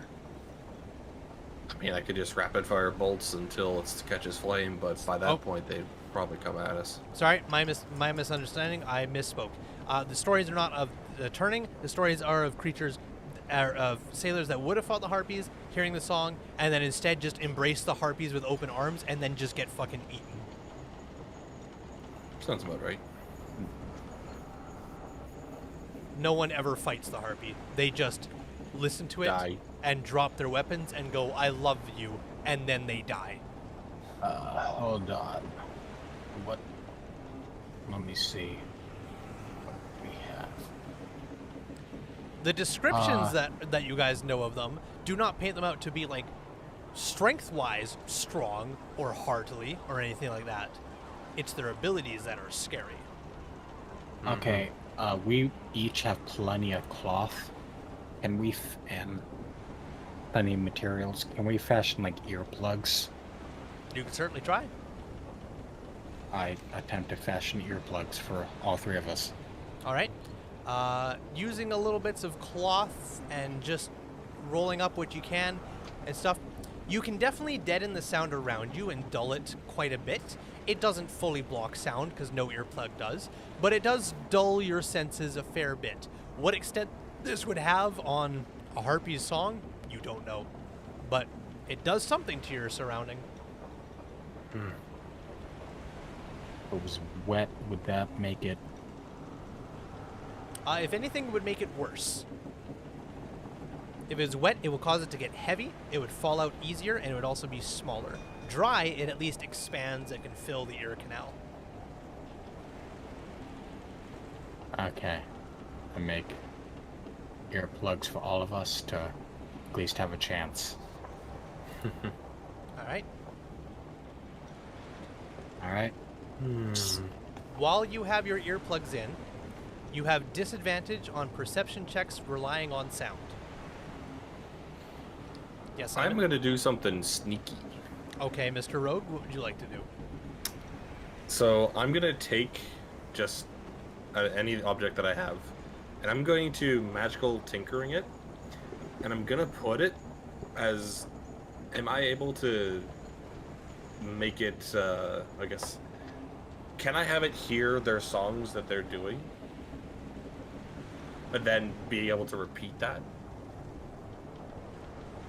Oh. Because it has up to a 6-second long recorded message. Yeah, I don't see why not. You'd have to get close enough to hear it in order to do so. Or you'd Yeah. have to try and mimic it yourself. Okay, at least that's something I could try. Okay. Well, I've got plans within plans, I guess. Okay. I can take a couple pot shots, and if that's enough, maybe it'll at least get their attention if we can fight them on the ground. Because I'd rather not fight them on the ocean. Yep. Earplugs in. Let's Okay. do this. All right. As you guys put your earplugs in, and all of a sudden, you just hear the low sounds. And you no longer hear the high-pitched sounds of the surf. Just no no more. All right, I'm going to take shots at the boat, and All right. with an attempt to set it on fire. All right. Just with a straight firebolt. Yeah, as many firebolts as it takes, I guess. You got Is it. it a smart plan to burn it down before we start leaving, though? What? It might box us in somehow. What? Just a thought. What? We're already on shore. And you also came from Yeah, the but south. when we try to leave, okay, just a thought. So is it in the way of us trying to go? No, you came to the boat from the south. You've then gone And this then way onto the leave. shore, and then when you to go back, you go straight back this way. Unless Yeah. you wanted to go the long way Okay. around, then you'd have to go around the boat. Okay, never mind. Yeah, so we're good for this, I guess. Yeah. So, as you wade into the water a little bit, just to make sure 100% within the range, because firebolt is a 120 foot, right? 120. Yeah. Yep. So you wade into the water just a little bit, and then poof, poof, and you just start casting off firebolts as you see them hitting the boat. As small bits of it take for a second before they just wash out by the waterlogged water, but hit after hit after hit. Eventually, enough heat gets generated that it starts to slowly catch as you just constantly send them off one after one after one, and slowly it begins to very, very slowly smolder and burn away. And as it does, you're like, it's not going to do much, but the waterlogged wood around it, with less and less support, begins to crumple in on itself, and the boat tilts into the new hole that is forming. And as it does, the long mast at the top has the most movement to go as it moves, and it almost goes straight. And you see two massive feathered creatures flutter out from it in disarray. When that happens, I stop. Okay. Just and as they flutter out in I wanna see what disarray, happened. they start circling the crow's nest, and you see them both dive bomb around the boat. Circle. One of them finds the opening, and the other one, and they both flutter around there for a second. And then curiously, you can see they both begin to can only be described as arguing. As one sticks its head out and snaps at it, the other one kind of takes a couple flutters back, and they just kind of have like a brief, not like Altercation? an altercation of some sort. Before one of them flies back to the crow's nest, but this one remains staring at where the ship has now kind of fallen in on itself. What would you like to do? Do I take the shot? I take the shot. All right, firebolt at it. Yep. Take a shot. Do take the shot. All right. That's a 15 to hit, boss. 15. As you line up and you're like, I'm gonna take the shot. Square in its back as it almost plunges into the water from the sheer just what the fuck shock and awe of this before it stumbles and turns. Roll your damage. Come on. Big money, no whammies. I love We your take an work 8. theory. We take an 8. 8 We take fire an 8. damage. Woo! All right. As it comes out of the water, a little bit of steam coming off of its feathers that was singed, and it is 120 feet away, but you can see its face clear as day, and it is shocked and angry as it just I pissed it off. as it just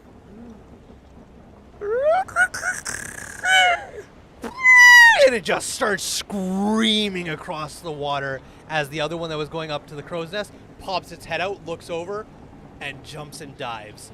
And I'm also taking pot shots as it comes. all right, just fuck. all right. As you begin backpedaling, taking pot shots, we will continue this combat next week. Yes. Ay, ay, ay. What have I let you guys bring me into? Nah. We can take these things. So next week we will have a harpy battle on the beachfront. I'm taking cover behind the mantis. Yeah, that sounds about right. Like friend. While the mantis sits there with a little boy. light in its mouth.